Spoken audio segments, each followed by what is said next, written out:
Begitu Ning Cheng berbicara, ekspresi pria tampan di sebelah Ruan Mingsu sedikit berubah, dan dia menatap Ruan Mingsu dengan ekspresi bingung. Ruan Mingsu juga sedikit terkejut, tampaknya tidak menyangka Ning Cheng akan menanyakan pertanyaan seperti itu, dan untuk sesaat dia tidak dapat menemukan jawaban yang cocok untuk Ning Cheng. Ning Cheng tidak terburu-buru, masih menunggu sambil tersenyum. Ia tidak bermaksud membuat Ruan Mingsu jijik, melainkan ingin mengatakan kerjasama ya kerjasama, jangan pakai rayuan atau kata-kata manis untuk berpura-pura. Kau begitu lembut di kota Xuan Yu, bertingkah seperti pasangan, tapi aku tidak melihatmu memanggilku saat kau kabur. Kalau kita mau kerjasama, kita bicara kerjasama saja langsung. Jangan coba-coba menipu saya dengan trik lain, saya tidak bodoh.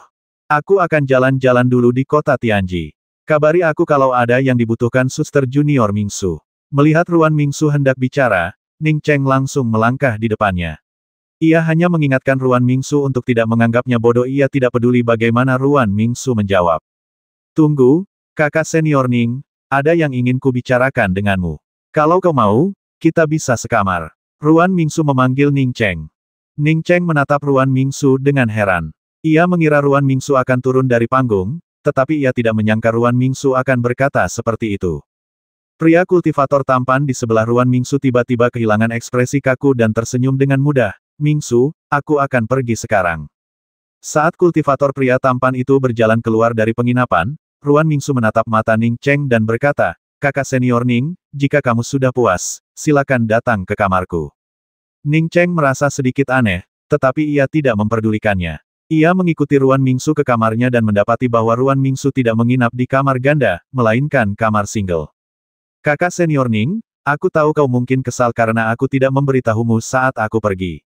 Bahkan, jika aku menunda sedikit saja, aku tidak akan bisa pergi sendiri.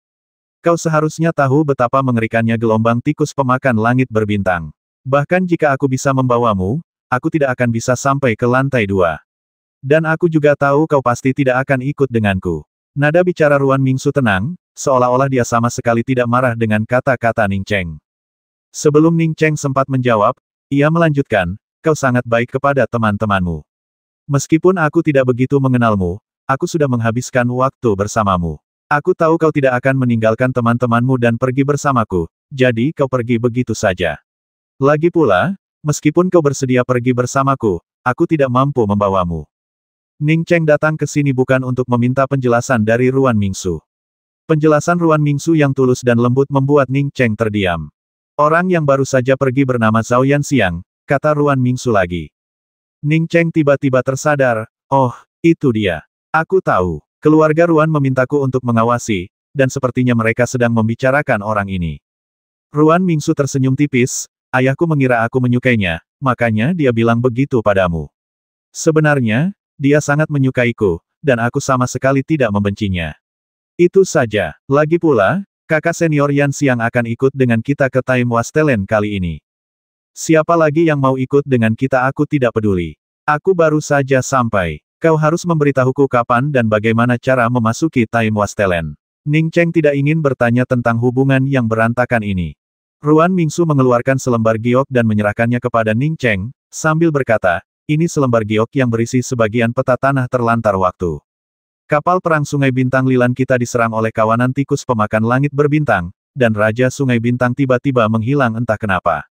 Oleh karena itu, setiap peserta dari Sungai Bintang Lilan kita yang memiliki token giok partisipasi dapat memasuki tanah terlantar waktu sendiri setelah dibuka. Ning Cheng terkejut mendengar Raja Lilan Xinghe telah pergi. Raja Lilan Xinghe pasti pergi karena selir Xuan Yu, bahkan mungkin mengejarnya.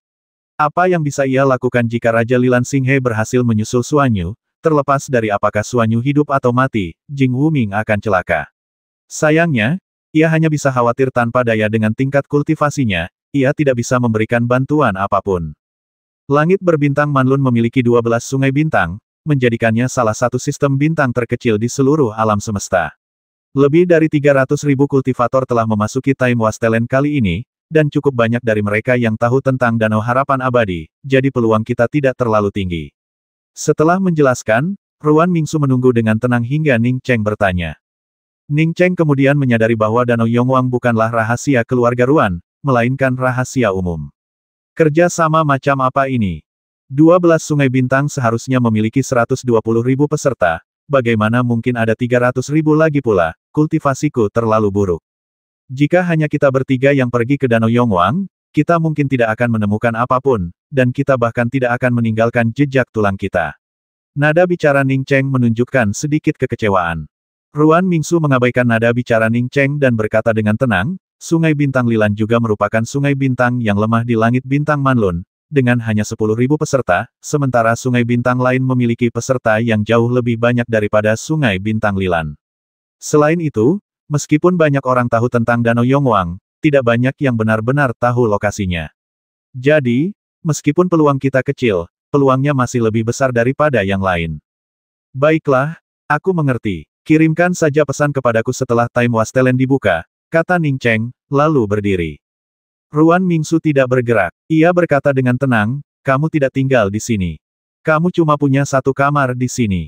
Daripada kamu pesan kamar lain, aku lebih suka cari sendiri. Kamu bisa tidur di satu kamar. Ning Cheng benar-benar tercengang oleh kata-kata Ruan Mingsu. Meskipun Ruan Mingsu telah menggunakan beberapa taktik padanya, ia selalu menganggapnya relatif konservatif. Apa maksudnya dengan mengatakan itu? Ning Cheng memperhatikan ekspresi Ruan Mingsu yang sangat serius, tanpa sedikit pun ejekan atau sarkasme. Ia sedikit mengernyit, lalu berkata, aku tidur di sini saja, bagaimana denganmu? Ruan Mingsu menatap tempat tidur itu dan berkata sambil tersenyum tipis, tempat tidur ini sangat besar. Melihat Ruan Mingsu benar-benar serius, Ning Cheng terpaksa berkata, terima kasih, tapi aku masih lebih suka tinggal sendiri di kamar. Kalau butuh sesuatu, kirim saja pesan. Terlepas dari apakah Ruan Mingsu asli atau palsu, Ning Cheng tidak ingin meneruskan hubungan munafik ini dengannya. Melihat kepergian Ning Cheng, Ruan Mingsu menghela napas dan tidak berkata apa-apa lagi. Ia hanya mengambil sebotol anggur dan menuangkan secangkir untuk dirinya sendiri. Ruan Mingsu tidak tinggal lama ketika kultivator pria tampan yang telah pergi sebelumnya muncul kembali di luar kamarnya. Dia adalah Zhao Yanxiang yang sama yang Ruan Mingsu sebutkan kepada Ning Cheng. Ruan Mingsu sedikit mengernyit, menyimpan anggur, berjalan ke pintu, dan membuka penghalang. Melihat Zhao Yanxiang yang berdiri di pintu, ia tidak mengundangnya masuk. Siapa dia? Zhao Yanxiang tidak memasuki ruangan, tetapi hanya menanyakan 3 kata. Mereka memasuki Wastelen of Time bersama kami, dan mereka adalah rekan keluarga Ruan saya. Ruan Mingsu tidak menyembunyikan apapun. Zhao Yanxiang menghela napas lega. Saudari Mingsu, kau terlalu baik. Kenapa harus berlagak seperti itu? Dia sedang mencoba menebar perpecahan di antara kita. Kau bisa saja menolaknya. Kenapa harus berjanji kosong untuk membuatnya mundur? Ruan Mingsu berkata dengan tenang, aku tidak berbohong. Aku berniat membiarkannya tinggal di kamarku. Mingsu, kamu, ekspresi Zhao Yanxiang berubah lagi. Ruan Mingsu tidak menjelaskan apapun, tetapi Zhao Yanxiang mengepalkan tinjunya dan berkata, kenapa kau menyukainya? Bagaimana denganku lagi pula, kalaupun kau menyukainya, mengingat karaktermu, kau tidak akan membiarkannya tinggal bersamamu, kan? Ruan Mingsu menatap Zhao Yanxiang dengan lembut dan berkata, kakak senior Yanxiang, jika aku harus mengatakan siapa yang aku suka, aku lebih menyukaimu. Kakak senior Ning adalah orang baik, dan aku berutang budi padanya. Kau berutang padanya, jadi kau harus membiarkannya tinggal di sini. Logika macam apa itu lagi pula? Apa utangmu padanya? Zhao Yanxiang akhirnya kehilangan kendali atas emosinya. Aku tidak berutang apapun padanya sekarang, tapi nanti akan kulakukan. Mungkin kau juga akan berutang sesuatu padanya. Ruan Mingsu menggelengkan kepala setelah berbicara, mengaktifkan kembali penghalang pelindung, dan perlahan berjalan kembali ke kamarnya. Ia punya prinsipnya sendiri. Ning Cheng bukan siapa-siapa baginya, dan melalui interaksi mereka, ia tahu Ning Cheng bukanlah tipe orang yang jahat. Ia hampir saja mengambil nyawa seseorang. Apa salahnya bersikap sedikit lebih lembut dan menyetujui permintaan mereka. Kembali ke kamarnya, Ruan Mingsu mengeluarkan botol anggur lagi. Kali ini, alih-alih mengambil cangkir anggur, ia langsung meneguk beberapa teguk dari botol sebelum bergumam, mungkin aku tidak cocok untuk bersaing memperebutkan apapun di langit berbintang. Ayah dan teman-temannya semua berpikir mengirim orang asing ke kematiannya adalah tindakan yang benar, tetapi ia merasa bersalah. Jika rasa bersalah ini tidak dapat diatasi, hal itu sudah memengaruhi praktik spiritualnya.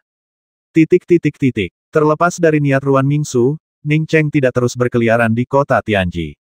Kota Tianji kini dipenuhi oleh banyak kultivator dari seluruh penjuru langit berbintang, dan dengan kultivasinya yang terbatas, ia tidak akan sebanding dengan mereka jika menyinggung siapapun. Di kediamannya, Ning Cheng menghabiskan waktunya tidak hanya berkomunikasi dengan Raja Lebah Yixing, tetapi juga terus-menerus mengeksplorasi indera kedewaannya, mencoba membangun serangkaian metode serangan lengkap menggunakannya. Namun, dia tidak tahu banyak tentang teori kultivasi, dan dia selalu terjebak di titik krusial, tidak mampu menjelaskannya. Ratu Lebah, Yixing, tumbuh sangat cepat, menghabiskan hampir semua pil yang telah disuling Ning Cheng sebelumnya. Ia bahkan mulai memakan kristal langit berbintang. Waktu berlalu begitu cepat. Ning Cheng sudah berada di kota Tianji selama setengah bulan, dan ia masih belum menerima pesan apapun dari Ruan Mingsu. Hari itu, Ning Cheng sedang mengendalikan indera kedewaannya di kamar penginapan ketika dia mendengar serangkaian siulan melengking dan fluktuasi spasial. Ning Cheng telah berada di langit berbintang cukup lama dan cukup akrab dengan kota-kota besar ini. Berkelahi dan membuat keributan dilarang. Namun, jeritan dan fluktuasi spasial ini jelas menunjukkan adanya pertempuran dan gangguan berskala besar. Jika bukan karena fluktuasi energi bintang yang intens, ia tidak akan mendengar suara apapun dari kamarnya. Ning Cheng segera melepaskan larangan itu. Ia hendak keluar untuk melihat-lihat ketika asisten pemilik penginapan buru-buru datang untuk menghentikannya. Teman, dua kultivator dari Sungai Bintang sedang membuat masalah di luar. Keributan ini cukup besar. Kau tidak boleh keluar saat ini. Nanti kau akan mendapat masalah. Berani membuat masalah di kota Tianji, tanya Ning Cheng. Bukankah kota Tianji kota nomor 1 di benua bintang Manlun? Bagaimana mungkin ia membuat masalah? Namun faktanya, puluhan ribu kultivator bertempur sengit di jalanan yang lebar, dan banyak kultivator terbasmi dan deretan bangunan hancur. Ning Cheng sudah mengetahuinya dengan sangat cepat. Dengusan dingin menggema dari langit, bahkan membuat Ning Cheng, yang berada di dalam penginapan, merasakan jantungnya berdebar kencang. Dengusan itu terasa seperti pukulan palu di dadanya, membuatnya sangat tidak nyaman. Kultivasi yang sangat kuat. Ning Cheng baru saja memikirkan hal ini ketika sebuah tangan raksasa menghantam, langsung menghancurkan puluhan ribu kultivator yang masih bertarung menjadi debu seperti semut. Jalanan yang beberapa detik sebelumnya kacau balau, menjadi kosong dan sunyi setelah tangan raksasa itu menghantamnya. Ning Cheng merasakan hawa dingin menjalar di punggungnya. Ia bisa membayangkan kekuatan Raja Sungai Bintang, tetapi ia tak pernah membayangkan bahwa pemilik tangan ini begitu kuat. Orang ini pasti sebanding dengan sosok-sosok kuat yang pernah dilihatnya di kota Wuji Qinglei, kan? Sungai Bintang Yuyuan dan Sungai Bintang Yuanzhu mengabaikan aturan langit berbintang Manlun dan terlibat dalam pertempuran kelompok di benua bintang Manlun. Kedua sungai bintang ini dengan ini didiskualifikasi dari memasuki tanah terlantar waktu.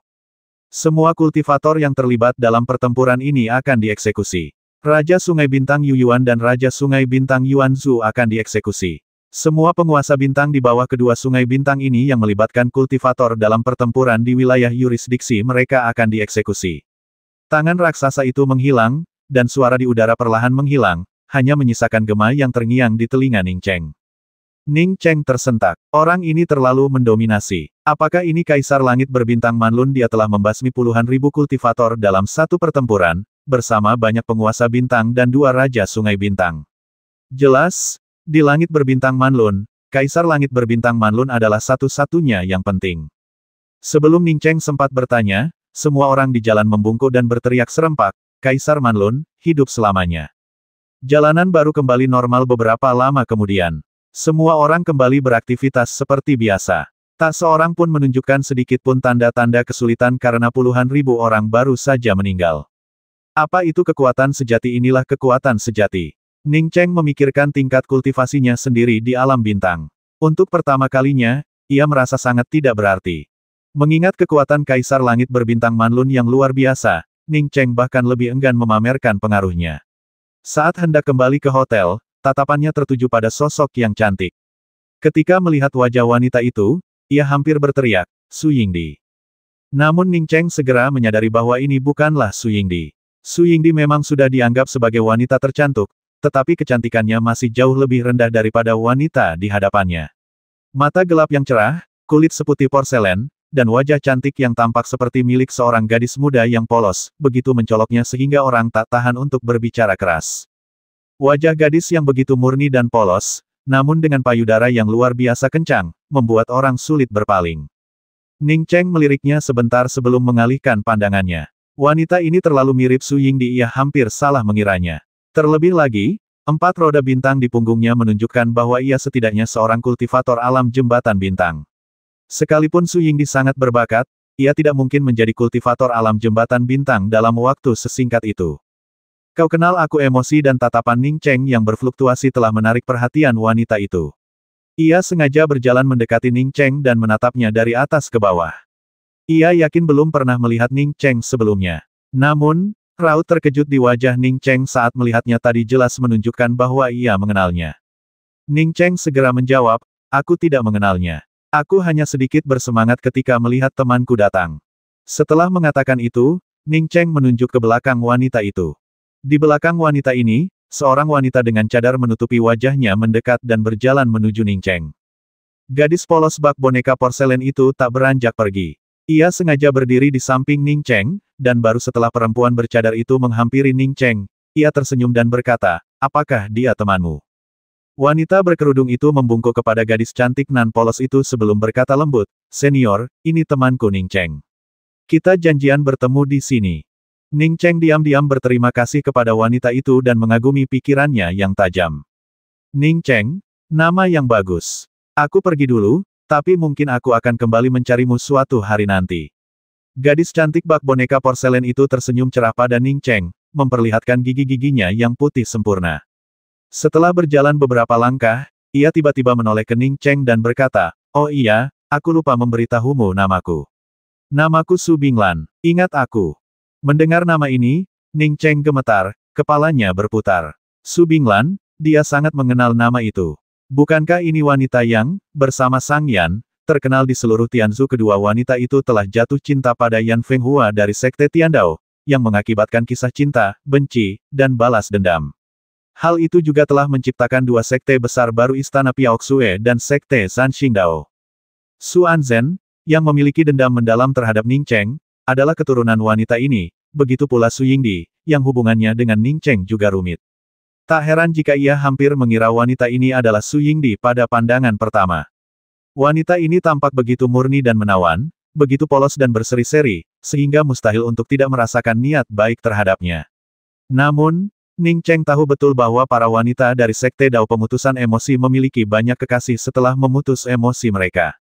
Dengan kata lain, Su Binglan yang muda, cantik, murni, dan menawan ini memiliki banyak pria. Memikirkan hal ini, Ning Cheng merasa jijik seperti menelan lalat. Sebagai perbandingan, kesan Ning Cheng tentang Istana Snowdrift jauh lebih baik daripada kesannya tentang Sekte Dao tanpa hati. Bolehkah saya masuk dan duduk? Tanya wanita berkerudung itu sambil tersenyum ketika melihat Ning Cheng tertegun. Ning Cheng kemudian tersadar dan segera berkata, Senior Qin Yu, terima kasih atas apa yang telah kau lakukan sebelumnya. Ning Cheng selalu memiliki kesan yang baik tentang wanita bercadar yang menutupi wajahnya.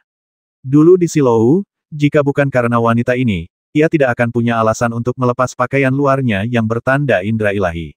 Namun hari ini, sisi yang agak bandel tidak bersamanya.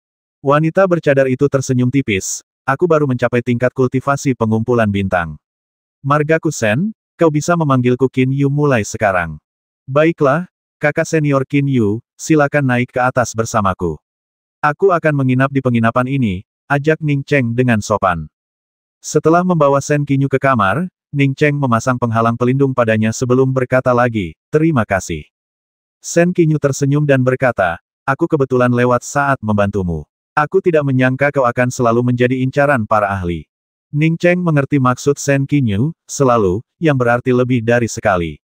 Namun, Ning Cheng tidak mengakui kejadian sebelumnya. Jika ia mengakuinya, itu berarti ia juga tahu bahwa ia telah ditandai oleh indera ilahi seorang ahli alam surgawi.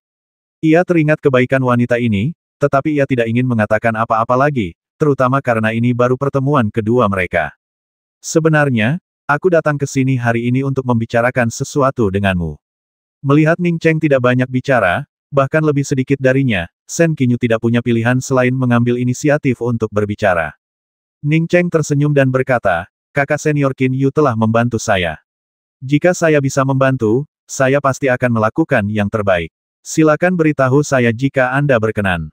Oke, kata Sen Qinyu cepat. Aku tahu kau juga akan memasuki Time Wastelen. Kuharap kau bisa membantuku. Ning Cheng berkata dengan nada meminta maaf, kakak senior Qin Yu, meskipun aku sangat ingin membantumu, tingkat kultivasiku terlalu rendah, dan aku khawatir aku tidak bisa membantu. Lagi pula, Aku dan kakak junior Ruan Mingsu sudah satu tim, jadi kami tidak bisa dipisahkan. Tidak, kamu pasti bisa membantu. Aku punya manik komunikasi di sini. Kalau aku butuh bantuanmu, aku akan mengirimimu pesan. Kalau kamu sibuk atau tidak punya waktu, jangan khawatir tentang pesanku.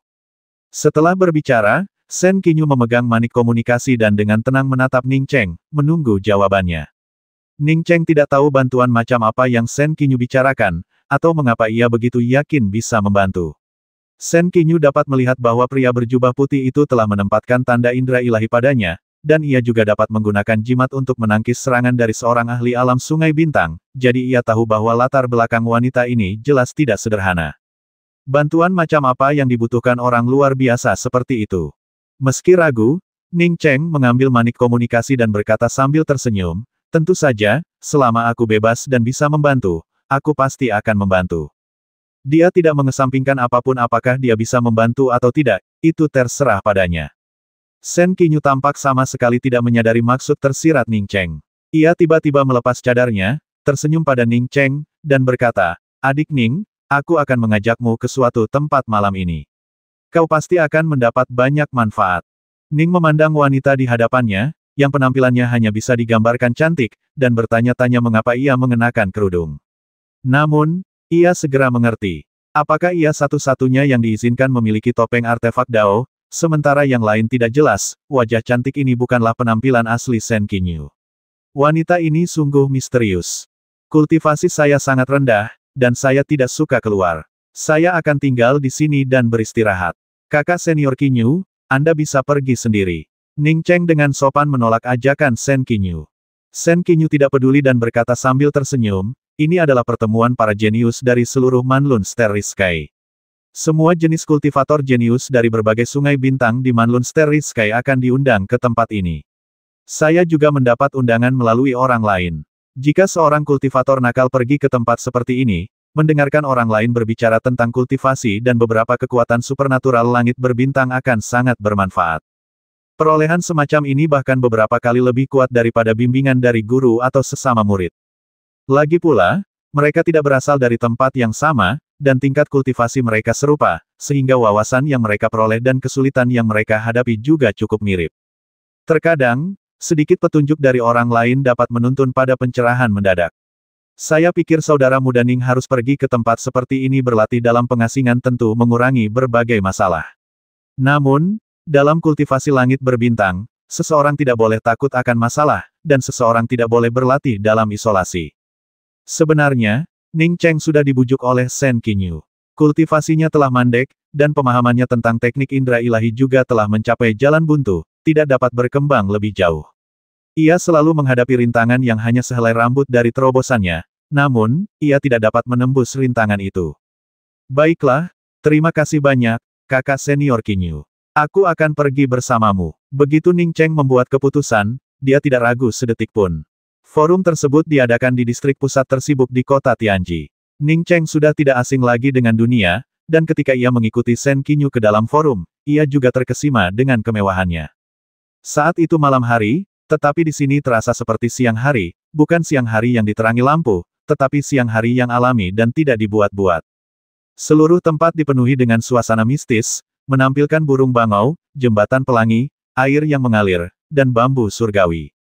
Anggur yang mengalir, berbagai buah spiritual yang dapat dipetik sesuka hati, dan para pelayan wanita cantik yang berlalu lalang, pemandangan ini mengingatkan Ning Cheng pada perjamuan Persik, tetapi pada dasarnya itu adalah versi tiruannya.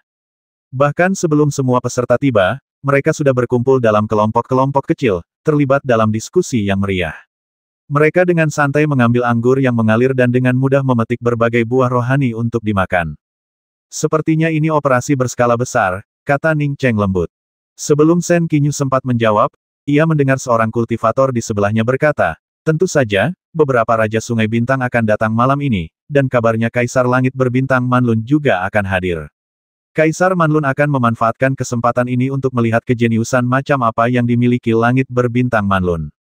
Biksu itu berbicara dengan nada bangga, jelas merasa bangga diundang ke sini. Sen Qinyu tersenyum pada Ning Cheng dan berkata, kamu bisa bersantai dan menikmati konferensi diskusi Dao. Kamu bisa berdiskusi tentang teknik Dao dengan siapapun dan menikmati anggur berkualitas serta buah spiritual di sini. Jika ada pertanyaan, kamu juga bisa bertanya kepada para dayang di sekitarmu. Aku tidak menyangka Kaisar Manlun akan datang. Ingatlah untuk tidak menggunakan indera kedewaanmu untuk mengamati Kaisar. Aku akan menyapa beberapa kenalan. Silakan duduk dimanapun kamu suka. Ning Cheng segera menjawab, silakan, kakak senior Qin Yu. Saya akan berhati-hati. Bukankah ini hanya pertemuan kelas atas, perhatikan baik-baik. Jika menarik, tetaplah di sini dan dengarkan, jika tidak, pergilah. Sen Qinyu mempercayai kata-kata Ning Cheng. Dia tahu Ning Cheng bukan pembuat onar, terbukti dari fakta bahwa dia tetap tinggal di penginapan tanpa keluar. Setelah Sen Qinyu pergi, Ning Cheng berjalan keluar sekelompok orang yang sedang berbicara dengan keras dan mendengarkan diskusi mereka. Hanya beberapa tarikan napas kemudian, Ning Cheng terguncang hebat. Beberapa kebenaran yang sangat jelas yang biasanya membutuhkan waktu lama untuk dipahaminya tiba-tiba menjadi jelas baginya di sini, hanya dengan beberapa patah kata dari orang lain. Ning Cheng sangat senang karena telah datang ke tempat yang tepat malam ini. Ia tidak tinggal di sana, ia berencana mencari tempat yang tenang untuk duduk dan mendengarkan dengan saksama. Ning Cheng dengan hati-hati menjelajahi kerumunan orang. Ada yang membahas alkimia, ada yang membahas pembuatan senjata, dan sebagian besar membahas kultivasi. Apapun aliran pemikiran mereka, Ning Cheng memperoleh pemahaman yang mendalam dari apapun yang mereka diskusikan. Ning Cheng menemukan tempat duduk di sudut paling terpencil di aula diskusi. Tempat itu agak remang-remang, dan hanya sedikit orang yang datang. Namun bagi Ning Cheng, itu adalah tempat terbaik.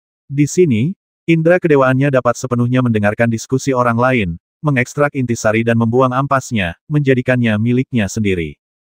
Metode kultivasinya berbeda dari yang lain, ia bersifat halus dan tak berwujud, dan energi bintang yang ia kembangkan terus berubah, memungkinkannya untuk belajar dari dan mengimbangi kelemahan berbagai aliran kultivasi. Ning Cheng merasa seperti seorang pedagang asongan yang hanya mengolah energi internal tetapi tidak tahu mantra, dengan panik menyerap segala macam teknik kultivasi. Bahkan sebelum konferensi diskusi dimulai, Ning Cheng sudah sepenuhnya terlibat. Ia tidak perlu berdiskusi dengan orang lain, ia bisa langsung mengambil poin-poin penting yang dibutuhkan dari diskusi siapapun. Pada saat ini, Ning Cheng juga dipenuhi kekaguman. Mutiara Xuan Huang sungguh luar biasa, dan Xuan Huang Wuxiang juga luar biasa kuatnya. Namun, berbagai teknik dan metode kultivasi yang disusun oleh para pendahulu langit berbintang selama bertahun-tahun tak terhitung jumlahnya tidak kalah berharganya dengan Mutiara Xuan Huang. Semua teknik dan metode kultivasi ini terakumulasi dari waktu ke waktu dan telah diverifikasi berulang kali oleh para pendahulu, menjadikannya tak ternilai harganya. Ning Cheng melirik Sen Qinyu di kejauhan, diam-diam mengungkapkan rasa terima kasihnya, lalu membenamkan dirinya dalam penyerapan yang hiruk-pikuk ini. Semakin banyak orang yang datang ke konferensi diskusi Dao, suara orang-orang yang berdiskusi tentang Dao semakin keras. Kesadaran Ning Cheng begitu tenggelam dalam diskusi-diskusi ini sehingga ia sama sekali tidak menyadarinya. Sebuah siklus utuh telah terbentuk jauh di dalam dirinya. Wawasan-wawasan yang awalnya ia peroleh kini perlahan-lahan terhubung dan membentuk sistem Daoisnya sendiri. Ning Cheng punya firasat samar bahwa meskipun kultivasinya belum meningkat, jika dia menemukan tempat untuk menyendiri selama 1 atau 2 tahun, dia pasti bisa mencapai tingkat yang lebih tinggi. Mengasah kapak benar-benar tidak menunda pekerjaan menebang kayu, tidak ada seorang pun yang dapat memahami perasaan Ning Cheng saat ini. Selamat datang, Kaisar Manlun. Sebuah suara mengagetkan Ning Cheng, yang tiba-tiba berdiri, hanya untuk menyadari bahwa diskusi di sekitarnya telah sepenuhnya berhenti. Alunan musik merdu memenuhi udara, dan seorang pria parubaya berjubah ungu berjalan perlahan memasuki aula, diapit oleh 2 baris pelayan. Di belakangnya diikuti sekitar selusin kultivator langit berbintang, masing-masing dengan cincin cahaya bintang konsentris di punggung mereka. Sekilas, roda bintang di belakang Kaisar Manlun tampak tak terlihat, tetapi setelah diamati lebih dekat, roda bintang itu sebenarnya membentuk matahari yang terang dan bulat. Ning Cheng mengalihkan pandangannya, menundukkan kepala, dan berdiri di sudut, tak berani bergerak. Ia telah menyaksikan sendiri kekuatan dan ketangguhan Kaisar Manlun. Meskipun ia hanya melihat tangan halus, tangan itu terlalu mengerikan. Kaisar Manlun berjalan ke tengah aula diskusi Dao dan duduk di kursi bersandaran tinggi. Ia melirik ke seluruh aula, lalu berkata perlahan, semua orang di sini adalah jenius dan elit langit berbintang Manlunku. Kemampuan seorang kultivator langit berbintang mencapai puncak terkuat tidak terlepas dari alam nirvananya. Hampir semua dari kalian yang hadir hari ini adalah kultivator yang akan memasuki ujian tanah terlantar waktu. Saya mengucapkan selamat atas keberuntungan kalian dan juga ingin menyampaikan beberapa patah kata. Aula pertemuan benar-benar sunyi saat semua orang mendengarkan dengan penuh perhatian kata-kata Kaisar Manlun. Kaisar Manlun mengangguk puas. Alam semesta yang luas ini tak terbatas, dan langit berbintang Manlunku hanyalah sebuah sudut terpencil di dalamnya. Sumber daya kultivasi terbaik di seluruh alam semesta berbintang bukanlah di langit berbintang Manlunku, melainkan di alam semesta yang jauh lebih luas. Sayangnya, kekuatan langit berbintang kita terlalu rendah untuk bersaing memperebutkan sumber daya yang lebih berharga. Kekuatan dan status sistem bintang kita telah lama menurun. Kompetisi seleksi jenius pengamatan bintang ini, yang diselenggarakan oleh sistem bintang Manlun, bertujuan untuk memilih beberapa kultivator berbakat yang akan mewakili sistem bintang Manlun dalam kompetisi tersebut. Kompetisi ini bertujuan untuk membuktikan kepada seluruh kehidupan di alam semesta bahwa sistem bintang Manlun juga merupakan salah satu yang terkuat di alam semesta. Sorak-sorai antusias pun meledak, dan semua orang menjunjung tinggi kata-kata Kaisar Manlun. Kaisar Manlun berdiri dan meninggikan suaranya, berkata, "Aku di sini hari ini karena aku juga mendambakan kemunculan para jenius sejati di langit berbintang Manlun kita. Dengan dibukanya tanah terlantar waktu di langit berbintang Manlun kita, aku secara khusus datang ke konferensi diskusi Dao Jenius ini. Aku harap kalian tidak mengecewakanku, aku akan mendengarkan diskusi kalian. Kalian boleh bertanya apa saja, dan kalian boleh berbagi wawasan. Diskusi ini akan dimulai." Saat Kaisar Manlun mengumumkan dimulainya diskusi Dao, Ning Cheng merasakan aturan di sekitarnya tiba-tiba menjadi lebih jelas. Pemahamannya tentang berbagai teknik Dao pun menjadi lebih mudah. Ning Cheng sangat gembira dan gembira. Ia tentu tahu bahwa ini ada hubungannya dengan Kaisar Manlun, dan akan sangat disayangkan jika melewatkan kesempatan seperti itu. Ning Cheng tentu saja tidak akan berpartisipasi dalam diskusi Dao seperti Kaisar Manlun, ia menjadi pendengar.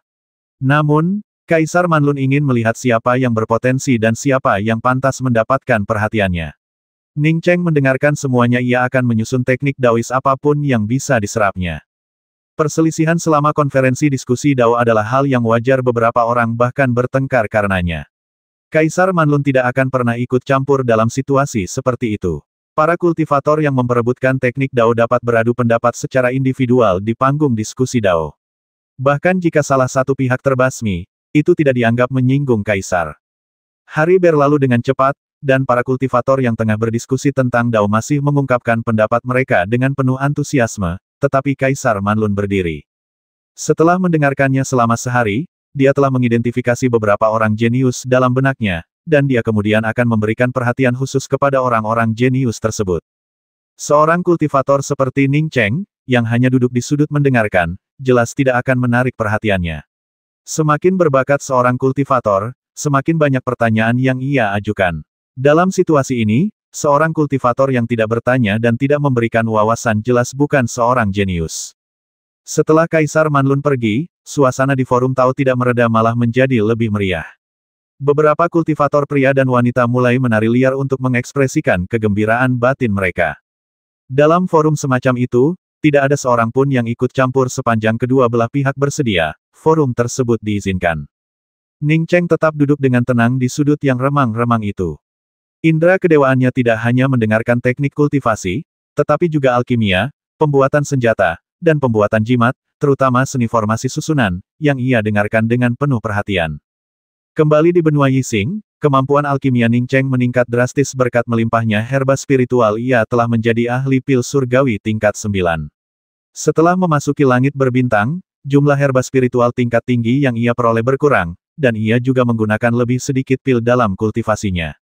Antusiasmenya terhadap alkimia pun menurun, dan ia pun tidak punya banyak waktu untuk menekuninya. Namun, minat Ning Cheng pada formasi telah meningkat secara signifikan. Formasi terus membantunya, tidak hanya dalam pertempuran tetapi juga dalam kehidupan sehari-hari. Semakin tinggi levelnya dalam formasi, semakin kuat kemampuan bertahannya. Para Master Arai yang hadir di konferensi Tao ini semuanya sangat ahli dalam formasi Arai, dan masing-masing memiliki silsilah pengetahuannya sendiri.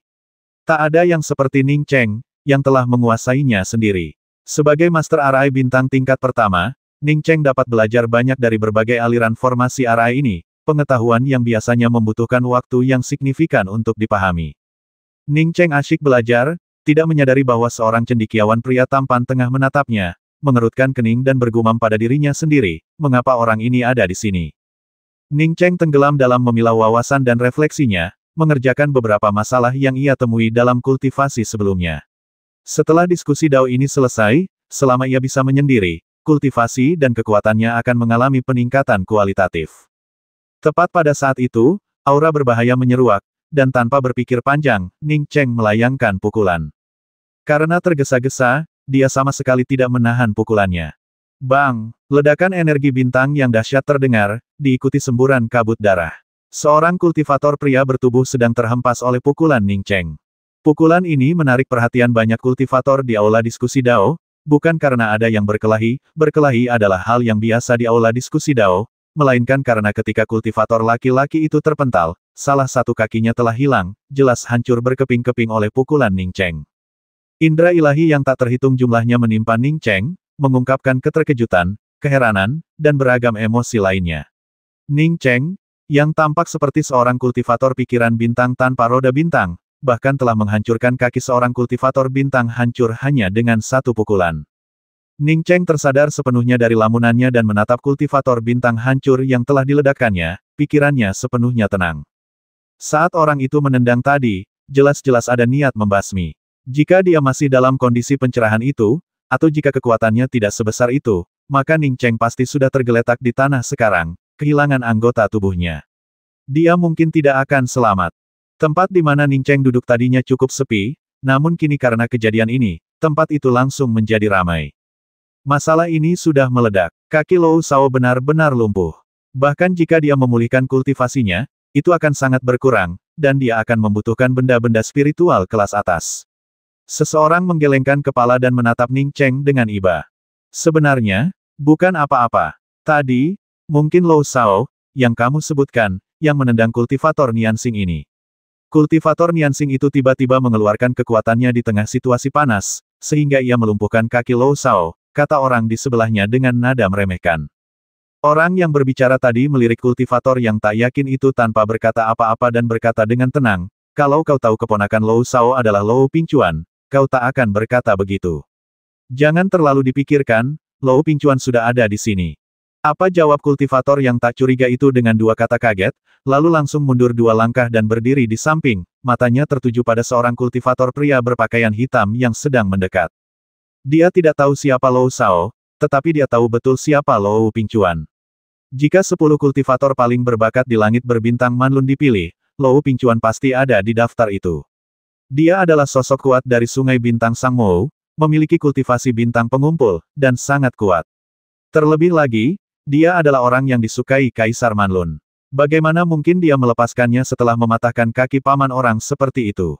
Ning Cheng juga berdiri, ia tak sengaja mendengar percakapan di sekitarnya. Pria yang kakinya ditinjunya putus itu memiliki dukungan yang kuat sepertinya kultivator berpakaian hitam inilah yang datang, bernama Lou Pingchuan atau semacamnya. Namun Ning Cheng tetap tenang, bukan dia yang ingin mencari masalah. Pria bernama Lou Shao lah yang datang mencarinya. Tendangan Lou Shao tadi memang dimaksudkan untuk membasminya. Dia tidak membuat masalah, tetapi dia juga tidak takut. Lou Pingchuan jelas sangat terkenal. Begitu tiba, ia menarik banyak kultivator yang berkumpul di sekitarnya. Apakah kamu yang baru saja melukai kaki Lou Shao? Lou Pingchuan berkata dengan dingin saat dia berdiri di depan Ning Cheng. Seperti pamannya, Lou Pingchuan tidak tinggi, hanya setengah kepala lebih pendek dari Ning Cheng. Namun, aura kuat yang terpancar darinya membuat semua orang menyadari bahwa ia adalah seorang pria kuat. Ning Cheng berkata dengan tenang, kamu seharusnya mengatakan bahwa Lou Shao menyergapku, dan karena pembelaan diriku yang sah, dia kehilangan satu kaki. Jadi maksudmu Lou Shao salah, dan kau menghukumnya? Nada bicara Lou Pingchuan semakin dingin. Ning Cheng ingin sekali menamparnya dan berkata, orang menyebalkan kecil, kau benar, memang begitu. Tapi ia masih punya akal sehat. Sekalipun Lou Pingchuan tidak bisa mengalahkannya, apalagi ia mungkin bukan tandingannya, ia tak sanggup melawan seorang jenius di sini. Dia punya pendukung yang kuat, tapi dia sendirian. Benar, soal ini, aku sedang duduk di sini tanpa bergerak ketika Lou Shao menendangku. Dia jelas ingin membasmiku. Nada bicara Ning Cheng semakin tenang. Meskipun aku hanya seorang kultivator biasa, siapapun yang menginginkan nyawaku harus membayarnya dengan nyawa mereka sendiri. Jadi, kau masih ingin membasmi Lou Shao? Nada bicara Lou Pingchuan dipenuhi dengan niat membasmi yang sangat besar. Ning Cheng sudah tidak berniat menjawab pertanyaan Lou Pingchuan lagi. Jika orang ini ingin bertindak, dia sudah siap, tidak ada gunanya berdebat di sini. Jika ada yang mencoba membasminya di tempat lain, dia pasti sudah melakukannya sejak lama. Mengapa menunggu sampai sekarang? Pergilah ke panggung permohonan Dao. Aku ingin melihat kemampuanmu. Lou Pingchuan melambaikan tangannya, dan busur pembasmi melesat ke arah Ning Cheng. Bahkan sebelum masuk ke arena untuk bertarung, dia sudah berniat membuat Ning Cheng turun dan jatuh tertelungkup. Sayangnya, gerakannya tidak berpengaruh pada Ning Cheng. Ning Cheng melambaikan tangannya sebagai balasan, dan fluktuasi energi bintang yang kuat sepenuhnya melenyapkan busur niat membasmi. Ning Cheng tahu dalam hatinya bahwa meskipun ia tidak mengasingkan diri, setelah mendengarkan diskusi selama lebih dari sehari, gaya bertarungnya benar-benar berbeda dari sebelumnya. Sekarang, serangannya begitu mudah dan sesuai dengan prinsip langit dan bumi. Bahkan jika ia bertarung lagi, ia tahu bahwa dengan serangan ini, ia kemungkinan besar tidak akan sebanding dengan Lou Pingchuan. Pantas saja dia begitu sombong, ternyata dia punya beberapa keahlian. Kilatan tajam melintas di mata Lou Pingchuan saat dia menatap Ning Cheng. Ning Cheng merasakan hal yang sama. Jika mereka berada di tempat terpencil, dia tidak akan begitu saja menetralkan niat membasmi itu. Mengetahui kepribadiannya, dia pasti akan membalas. Sekalipun dia tidak bisa mengalahkan orang ini, dia ingin menunjukkan kepada orang menyebalkan ini bahwa dia bukan seonggok adonan yang bisa diremas. Sayangnya, ini adalah lapangan diskusi Dao Kota Tianji, dan seberani apapun dia tidak akan berani melakukan apapun terhadap para kultivator berbakat di sini. Belum lagi Kaisar Manlun, bahkan Raja Sungai Bintang pun bisa dilenyapkan menjadi abu hanya dengan lambaian tangannya. Ning Cheng tidak akan pernah percaya bahwa ia mengalahkan Lou Pingchuan dan memperoleh dukungan Kaisar Manlun, sehingga keselamatannya terjamin. Jangankan apakah ia bisa mengalahkan Lou Pingchuan, bahkan jika ia bisa langsung membasmi Lou Pingchuan, apakah ia bisa hidup untuk melihat Kaisar Manlun adalah soal lain. Dan bahkan jika ia bertemu Kaisar Manlun, lalu kenapa prioritas utama Kaisar Manlun mungkin bukan melindunginya, melainkan menggunakan akal sehatnya untuk menyelidiki Ning Cheng secara menyeluruh. Kakak senior Ning, apa yang kau lakukan di sini? Suara Ruan Mingsu yang terkejut terdengar, lalu ia menyelinap masuk dari luar kerumunan. Dia ketakutan. Dia tidak pernah membayangkan sesuatu akan terjadi di Ning Cheng bahkan sebelum dia memasuki Time Wastelen. Adik Mingsu, apakah kamu kenal orang ini? Lou Pingchuan menatap Ruan Mingsu dengan ekspresi bingung. Ruan Mingsu memiliki kecantikan dan bentuk tubuh yang luar biasa, dan dalam pertemuan seperti itu, sebagai seorang kultivator wanita berkaliber tinggi, ia pasti akan menarik perhatian banyak kultivator pria. Lou Pingchuan, seorang jenius, juga sangat mengagumi Ruan Mingsu. Ruan Mingsu segera membungkuk kepada Lou Pingchuan dan berkata, "Salam, kakak senior Lou. Ning Cheng adalah kakak senior saya, dan kita datang bersama." Setelah mengatakan itu, dia dengan cemas berkata kepada Ning Cheng, "Kakak Ning, ini kakak Lou Pingchuan, adik jenius Sang Mo Xinghe. Kamu harus segera minta maaf padanya." Ning Cheng berkata dengan tenang, "Saya diserang dan harus membela diri. Saya tidak tahu harus meminta maaf apa. Saudari muda Mingsu, terima kasih atas perhatianmu. Saya orang yang jujur dan apa adanya. Seperti yang sudah kukatakan, jika kau menginginkan nyawaku, kau harus membayarnya dengan nyawamu. Jangan anggap dirimu kultivator pengumpul bintang yang tak berarti. Bahkan jika Raja Sungai Bintang Sang Mo datang, apa yang bisa dia lakukan? Jangan anggap dirimu penguasa alam semesta. Saat kau hendak melampiaskan amarahmu, ingatlah kau hanyalah semut pengumpul bintang, bukan penguasa alam semesta. Jenius, aku juga jenius. Aku jenius nomor 1 di seluruh alam semesta. Kau harus membuat semua orang percaya itu." Separuh kalimat kedua diucapkan Ning Cheng kepada Lou Pingchuan. Mengetahui bahwa Lou Pingchuan adalah orang kepercayaan Sang Mo Xinghe semakin membuatnya muak. Hanya saja, ia tidak bisa membasmi Raja Sang Mo Xinghe sekarang. Kalau tidak, ia pasti sudah menembak mati Raja Xinghe yang tak tahu malu itu. Ah! Ruan Mingsu tertegun. Ia kemudian menyadari bahwa kata-katanya mungkin berguna bagi orang lain, tetapi bagi Ning Cheng, itu mustahil. Kerumunan itu tertawa terbahak-bahak, menyadari bahwa Ning Cheng bukanlah seorang kultivator biasa yang dapat dengan mudah dimanipulasi. Lou Pingchuan sudah bertekad untuk membasmi Ning Cheng, dan sekarang kata-kata Ning Cheng membuatnya semakin marah, wajahnya berubah pucat pasi. "Baiklah, aku setuju dengan apa yang dikatakan temanmu ini. Berdiri tegak dan bertindaklah dengan jujur. Jika kau menginginkan nyawaku, kau harus membayarnya dengan nyawamu." "Haha," sebuah suara terdengar dari kerumunan, diikuti oleh ledakan tawa. "Majian, apa maksudmu?" Nada bicara Lou Pingchuan dipenuhi dengan niat membasmi. Ning Cheng menatap pendatang baru itu dengan curiga. Ia pria tegap dengan ekspresi acuh tak acuh.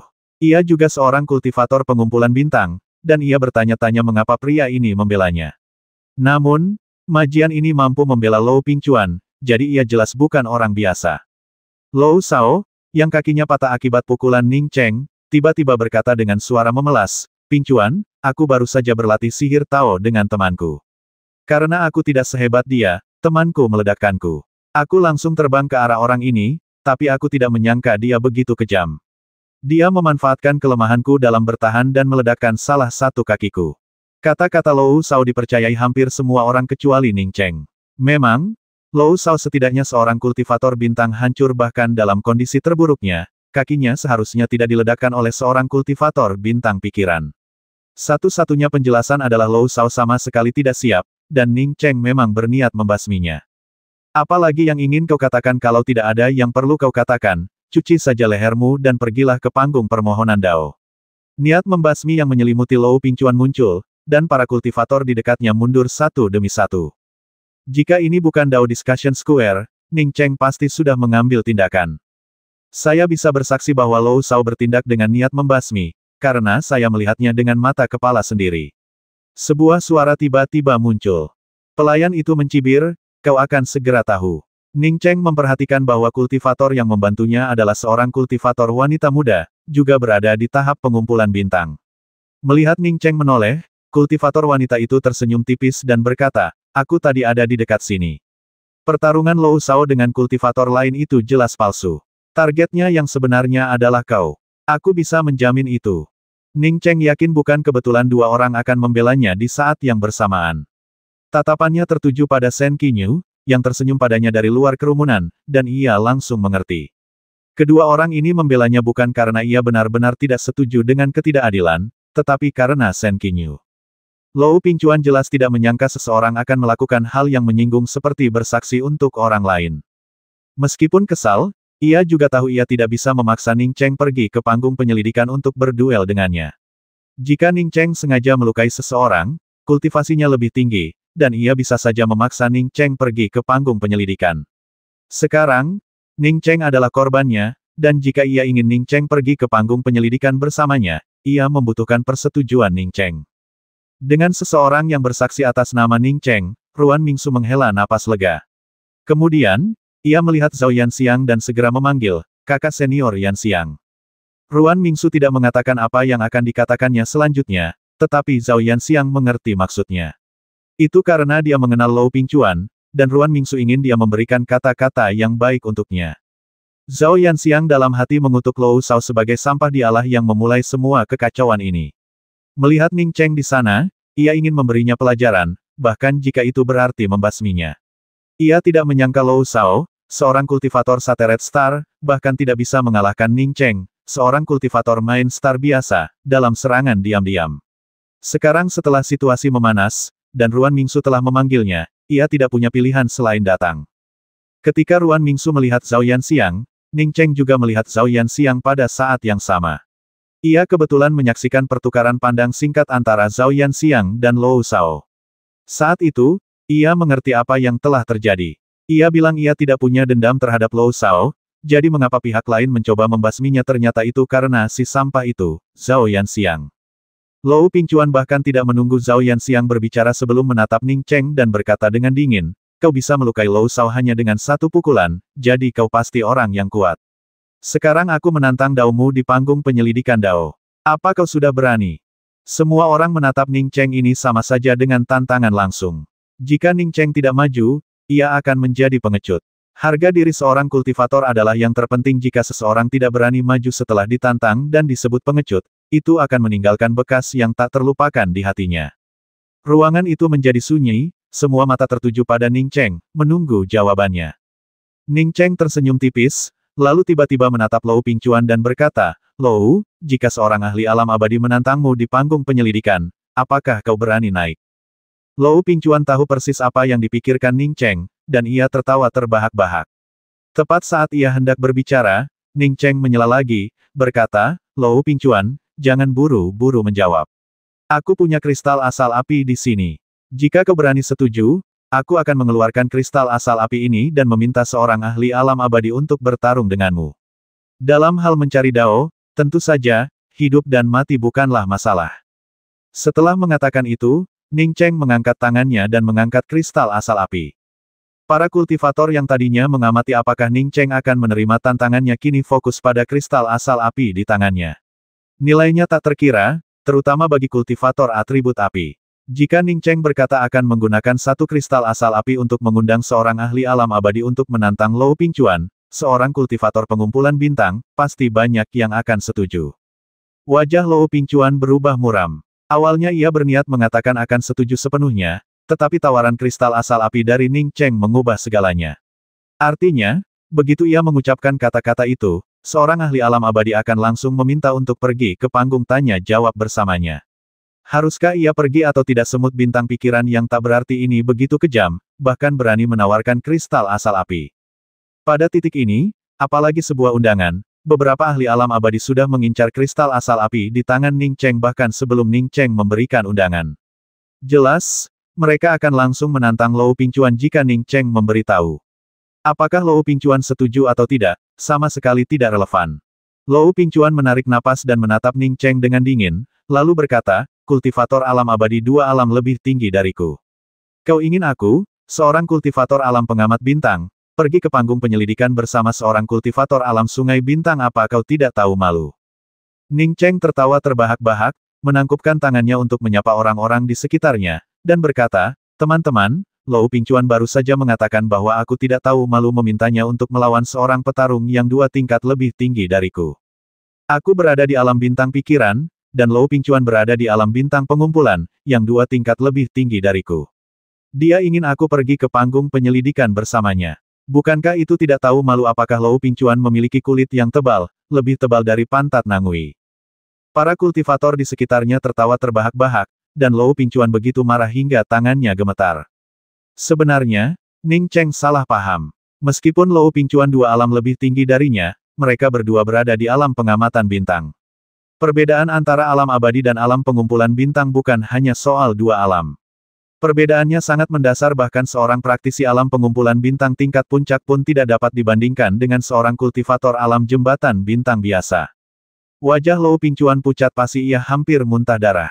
Dalam perjalanan kultivasinya, tak seorang pun di sekitarnya pernah melampauinya, dan kemanapun ia pergi, ia menjadi kebanggaan orang banyak. Dengan kemampuannya menekan orang lain, bagaimana mungkin dia sebanding dengan Ning Cheng? Para kultivator yang mengamati semuanya dipenuhi kekaguman terhadap Ning Cheng. Metodenya dalam menyelesaikan tantangan itu sempurna, tak seorang pun bisa membantahnya. Satu-satunya kekurangannya adalah kristal asal api terekspos. Shen Qinyu dan Ruan Mingsu diam-diam memuji kecepatan berpikir Ning Cheng, tetapi di saat yang sama, mereka juga agak khawatir, karena Ning Cheng telah mengungkap kristal asal api. Benda semacam ini adalah harta yang sangat langka, dan tidak ada kultivator atribut api yang bisa menolaknya. Namun, Ning Cheng tidak membiarkan Lou Pingchuan lolos begitu saja. Ia masih menatap Lou Pingchuan dengan sinis dan berkata, jadi, kau pengecut yang tidak berani melawan ahli alam abadi di panggung penyelidikan Dao. Lou Pingchuan mengepalkan tinjunya begitu erat hingga retak, menatap Ning Cheng dengan mengancam sambil berkata, aku pengecut, tapi bukankah kau juga pengecut? Kau juga tidak berani datang ke panggung bertanya Dao bersamaku. Ning Cheng tertawa dan mengacungkan jari tengah kepada Lou Pingchuan, sambil berkata, kau salah. Kau pengecut, tapi aku tidak. Kapan aku bilang aku tidak akan menerima tantanganmu? Kau pengecut yang tidak berani menerima tantangan orang lain. Jangan berasumsi semua orang sepertimu. Ingat ini, jangan mudah menganggap dirimu jenius. Sekalipun kau jenius, kau tetaplah jenius yang pengecut. Buang-buang waktuku bicara dengan orang sepertimu. Mari kita selesaikan ini di panggung Dao. Setelah Ning Cheng selesai berbicara, dia berbalik dan berjalan menuju platform pertanyaan. Orang-orang di sekitar benar-benar tercengang. Ning Cheng sudah membuktikan lewat perkataannya bahwa ia sama sekali tidak perlu pergi ke panggung penyelidikan. Tak disangka, setelah ia menyebut Lou Pingchuan pengecut, ia tetap naik ke panggung sendiri. Dibandingkan dengan mereka berdua, Lou Pingchuan sama sekali tidak ada apa-apanya. Semua orang tahu bahwa bahkan jika Lou Pingchuan mengalahkan Ning Cheng, bekas yang tak terhapuskan akan tetap ada di hatinya. Lou Pingchuan tidak senang karena telah memaksa Ning Cheng ke mimbar interogasi. Ia begitu marah hingga hatinya berdarah. Jika bisa, Ia ingin menelan Ning Cheng bulat-bulat. Masih terbaring di tanah, Lou Shao melihat kondisi Lou Pingchuan dan merasa sangat putus asa. Ia tahu ia telah menyebabkan bencana. Lou Pingchuan bukan hanya seorang jenius Sang Mo Xinghe, tetapi juga seorang jenius keluarga Lou. Bisa dibilang 100 Lou Shao tidak sebaik satu jari Lou Pingchuan. Dialah yang memulai semua ini. Kematian Ning Cheng tidak penting, begitu pula kematiannya sendiri. Namun, Lou Pingchuan tidak boleh dibiarkan memiliki masalah. Sekalipun Dao Heart Lou Pingchuan hanya memiliki sedikit tanda, itu akan menjadi peristiwa besar bagi keluarga Lou. Setelah kejadian ini, Lou Shao tidak bisa lagi tinggal di keluarga Lou. Memikirkan hal ini, Lou Shao memelototi Zhao Yanxiang dengan tajam. Jika bukan karena hasutan orang menyebalkan ini, bagaimana mungkin ia bisa bermusuhan dengan Ning Cheng, Niansing kecil yang licik dan kejam ini, tanpa alasan. Saat ini, tidak ada yang memperhatikan apa yang dipikirkan Lou Shao. Hampir semua orang berkumpul di sekitar panggung, fokus pada pertarungan antara Ning Cheng dan Lou Pingchuan. Berkat perkataan Ning Cheng dan Lou Pingchuan sebelumnya, Lou Pingchuan kini jelas-jelas seorang kultivator yang tak punya nyali. Ning Cheng, seorang Niansing yang berani menerima tantangan dari seorang ahli Gathering Star, menjadi pusat perhatian semua orang. Ruan Mingsu dan Shen Qinyu, keduanya akrab dengan Ning Cheng, sama-sama bingung mengapa Ning Cheng, setelah memecahkan masalah dengan kristal asal api, masih harus menerima tantangan Lou Pingchuan. Saat Zhao Yanxiang memperhatikan Ning Cheng berjalan menuju panggung, tiba-tiba ia merasa merinding tanpa alasan yang jelas. Ia tiba-tiba menyadari bahwa mencari lawan seperti Ning Cheng secara aktif mungkin bukan langkah yang bijaksana. Panggung diskusi Dao di kota Tianji memang selalu terkenal, dan banyak kultivator berduel di sana. Bukan hal yang aneh bagi para kultivator untuk bertarung di panggung diskusi Dao dengan perbedaan dua alam, tetapi sungguh tak ada dua kultivator seperti Ning Cheng dan Lou Pingchuan, yang terpisah dua alam dan datang ke panggung dengan kebencian, hanya ingin saling membasmi. Entah itu perbedaan tingkat kultivasi antara Ning Cheng dan Lou Pingchuan, atau reputasi Lou Pingchuan sebagai seorang jenius, semuanya menarik perhatian. Saat ini, hampir semua orang di aula diskusi Dao berkumpul, ingin menyaksikan duel antara dua alam yang berbeda ini. Atau lebih tepatnya, mereka ingin melihat apa yang sebenarnya mampu dilakukan Ning Cheng, kultivator alam bintang yang hampir membuat Lou Pingchuan muntah darah, dan apakah ia hanya pandai berbicara. Akan kubuat kau mengerti harga yang harus kau bayar. Setelah berdiri di podium interogasi, Lou Pingchuan telah kembali tenang seperti sedia kala, dan tak ada lagi raut wajah tak sabar atau marah. Setelah mengatakan itu, sebelum Ning Cheng sempat menjawab, sekelilingnya mulai kabur. Dalam sekejap, Ning Cheng merasa dirinya terikat oleh suatu kekuatan, dan ruang di sekitarnya benar-benar terkompresi. Ning Cheng diam-diam merasa khawatir. Ia telah bertarung dengan banyak kultivator alam pengamatan bintang dan tahu bahwa dibandingkan dengan pertempuran sebelumnya, kendali domain para kultivator langit berbintang sangatlah penting. Yang Lou Pingchuan gunakan untuk mengikatnya sekarang adalah sebuah domain, dan domain ini benar-benar berbeda dari domain biasa. Ning Cheng yakin bahwa jika ia masih memiliki lautan kesadaran yang sama seperti sebelumnya, bahkan jika ia sekarang telah mencapai tahap tengah alam pikiran bintang, domainnya hanya akan mampu melindunginya di bawah domain Lou Pingchuan yang kuat. Domain Lou Pingchuan dapat menekan perluasan domain lawan dan kemudian menembus ke dalam domain lawan. Jika demikian, Ning Cheng hanya bisa mengandalkan kemampuan menembak dan esensi bintangnya untuk melawan. Namun, karena Lou Pingchuan dapat memperluas wilayah kekuasaan yang begitu kuat, bagaimana mungkin teknik sihir dan kemampuan supernaturalnya kurang? Mudah dibayangkan, seorang kultivator biasa yang berjuang di ranah ini akan langsung dibasmi oleh lawan. Orang ini jelas punya latar belakang, tak heran dia disebut jenius. Ning Cheng bukanlah kultivator roh bintang biasa, lautan kesadarannya telah mengalami kesengsaraan nirvana dan kini menjadi lautan kesadaran langit berbintang. Domain Lou Pingchuan dapat menghancurkan domain kultivator roh bintang biasa dan langsung membasmi mereka, tetapi tidak berpengaruh pada Ning Cheng. Ning Cheng tahu ia bukan tandingan Lou Pingchuan, jadi ia tidak melancarkan serangan pendahuluan. Sebaliknya, ia memilih untuk menghindar dan melindungi diri, yakin bahwa membasminya tidak akan semudah itu bagi Lou Pingchuan. Panggung tanya Dao berbeda dari arena duel biasa. Duel adalah pertarungan hidup mati, sementara panggung tanya Dao adalah pertarungan prinsip-prinsip Tao. Dia akan mengakui kekalahan setelah beberapa saat. Ning Cheng tidak takut untuk mengakui kekalahan, bahkan jika dia bisa menang, dia tidak berniat untuk melakukannya. Ning Cheng tidak akan pernah melakukan sesuatu yang begitu menarik perhatian, setidaknya tidak sekarang. Merasa Ning Cheng hanya bisa mengukir ruang kecil di wilayah kekuasaannya, Lou Pingchuan mencibir. Apakah bicara besar sudah cukup? Ia sudah memutuskan.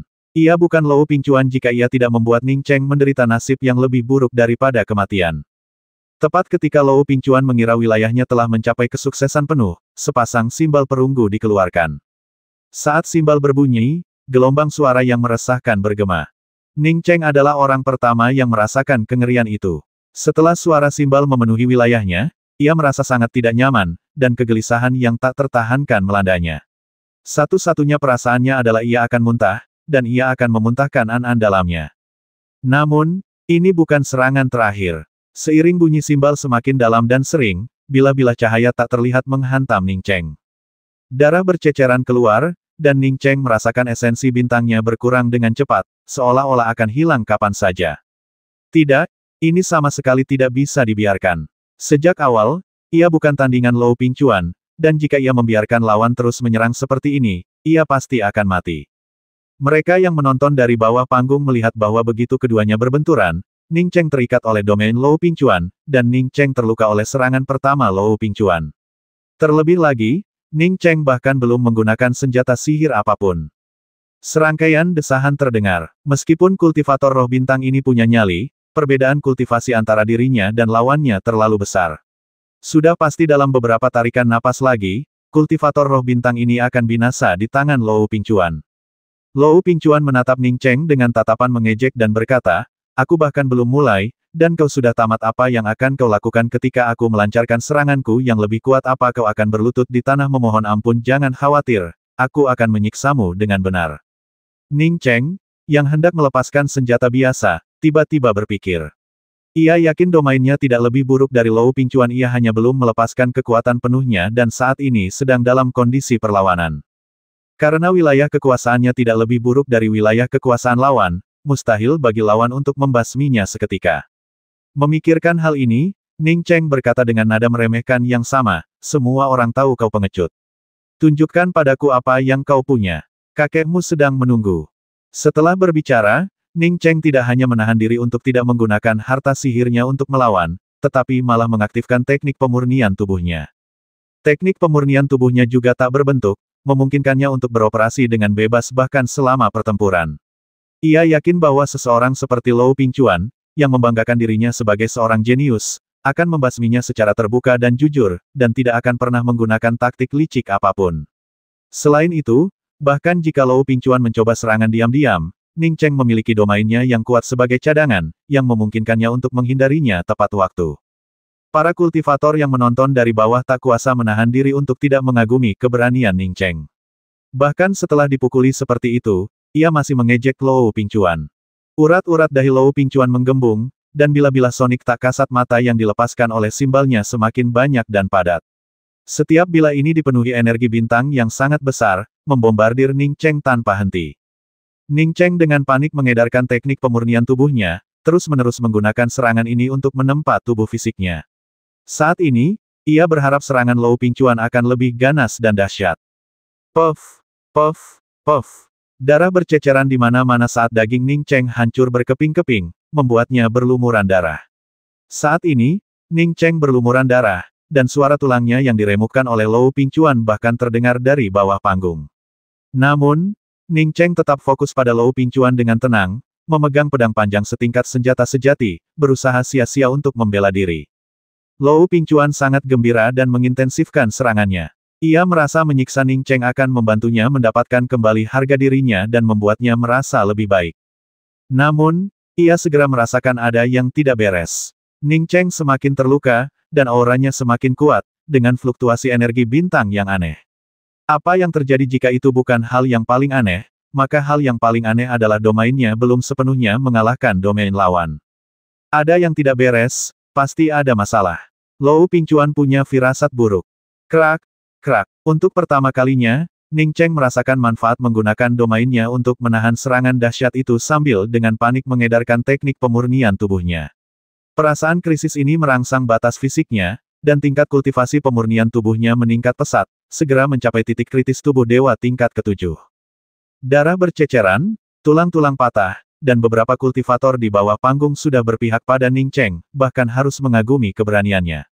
Beberapa kultivator tak tega melihat Ning Cheng terus seperti ini, Bukan karena mereka berhati lembut, berapa banyak dari kultivator ini yang belum pernah membasmi seseorang, hanya saja, siksaan berdarah ini jauh lebih brutal daripada eksekusi langsung. Lou Pingchuan mendengar suara retakan tulang, dan akhirnya mengerti apa yang sedang terjadi. Semut pemecah bintang yang mungil ini berani menempa tubuhnya saat melawannya. Bukan hanya itu, ia bahkan sudah mencapai titik di mana ia akan naik pangkat. Ning Cheng memang hampir mencapai level berikutnya. Tubuhnya berlumuran darah dan darah kental, tampak sangat mengerikan. Faktanya, tubuh fisiknya dengan cepat mengembun menjadi kombinasi skala kecil, dan luka-lukanya tidak serius. Bahkan, ia dapat pulih dari luka-luka ini kapan saja tanpa perlu pil apapun.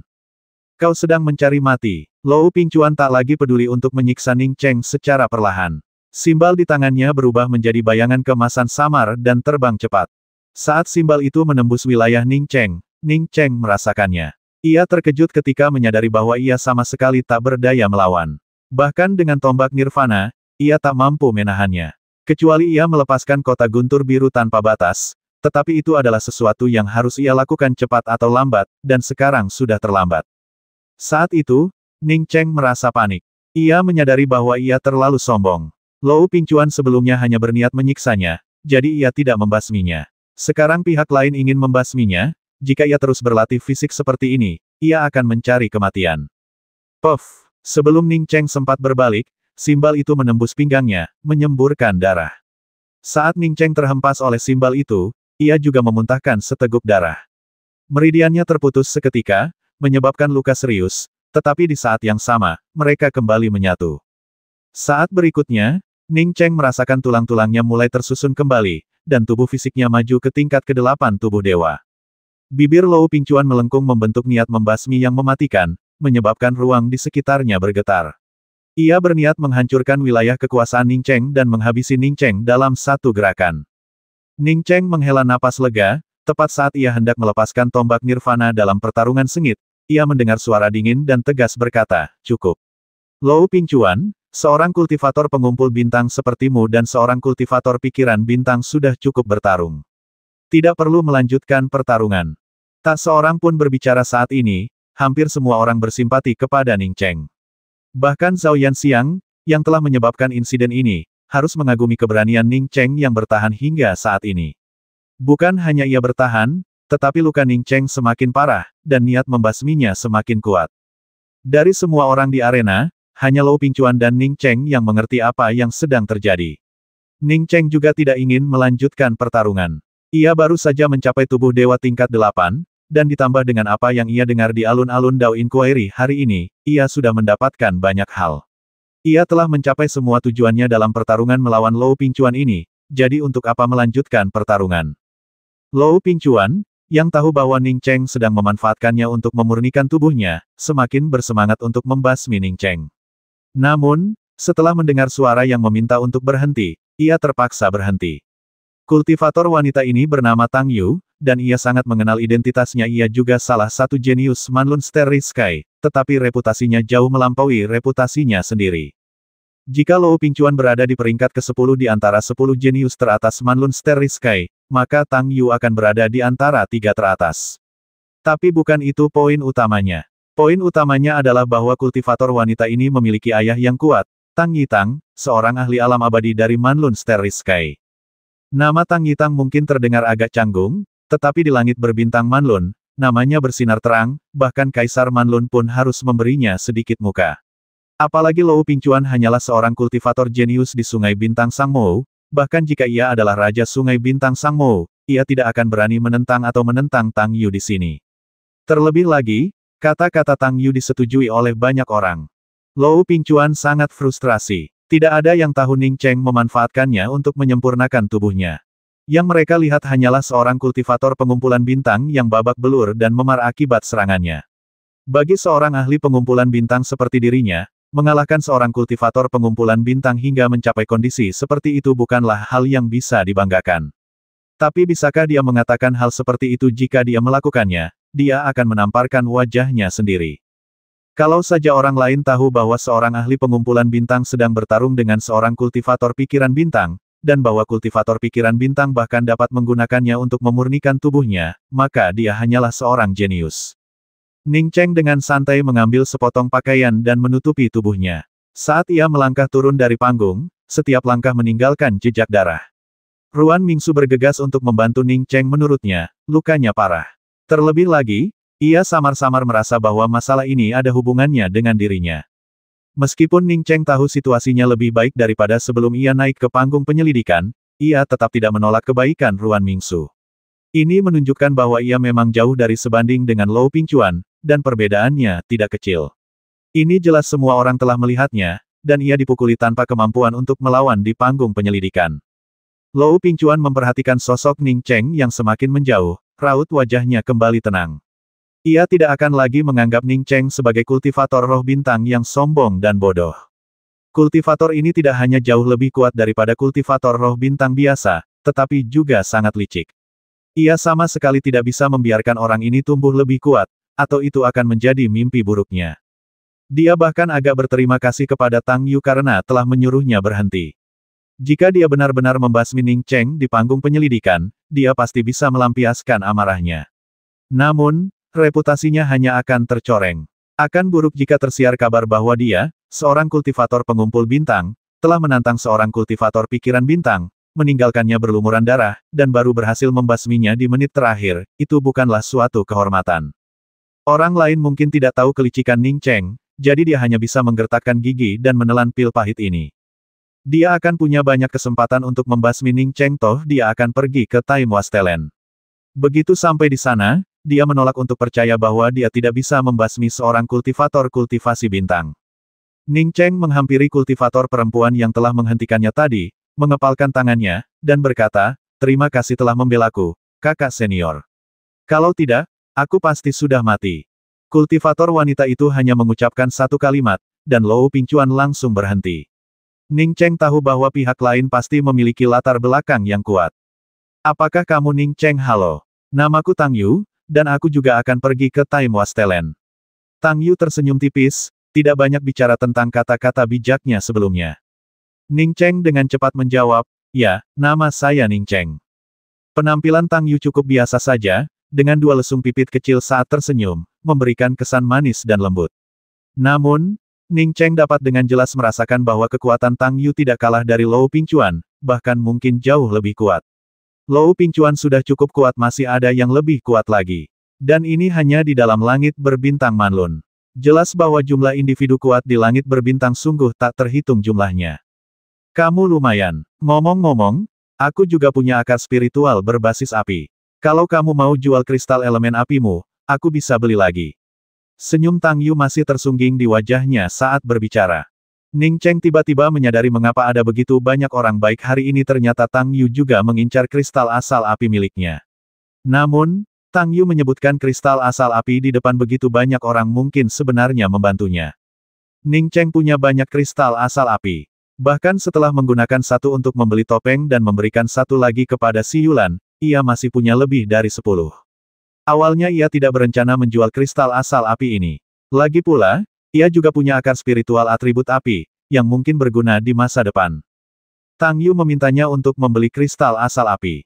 Ning Cheng langsung mengambilnya dan meletakkannya di tangan Tang Yu, sambil berkata, "Kalau begitu, terima kasih, kakak senior Tang.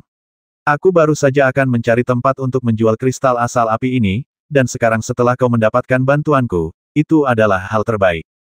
Tang Yu dengan senang hati menerima kristal asal api yang diberikan Ning Cheng dan berkata, "Aku ingin tahu apa yang diinginkan adik Ning, apakah itu koin bintang, senjata ajaib, atau yang lainnya?" Ning Cheng ragu sejenak sebelum berkata, "Aku masih punya beberapa koin bintang. Aku pakai kapak, dan aku mau yang lebih bagus. Kalau kamu punya slip giok yang berhubungan dengan formasi susunan, alkimia, atau jimat, itu juga akan berguna." Tang Yu menyingkirkan sumber api dan tersenyum, "Aku tidak menyangka kau punya minat yang begitu luas. Bagaimana kalau begini, aku akan mengantarkan barang-barang ini ke rumahmu dalam 3 hari. Kalau begitu, terima kasih banyak, kakak senior Tang." Ning Cheng menangkupkan tangannya memberi hormat kepada Tang Yu lagi, lalu segera pergi bersama Ruan Mingsu. Tang Yu tidak bertanya tentang tempat tinggalnya, ia yakin akan terlalu mudah bagi Tang Yu untuk menyelidiki keberadaannya, jadi tidak perlu menyebutkannya. Untung saja Tang Yu mengambil kristal asal api, karena itu mengurangi perhatian orang lain terhadapnya.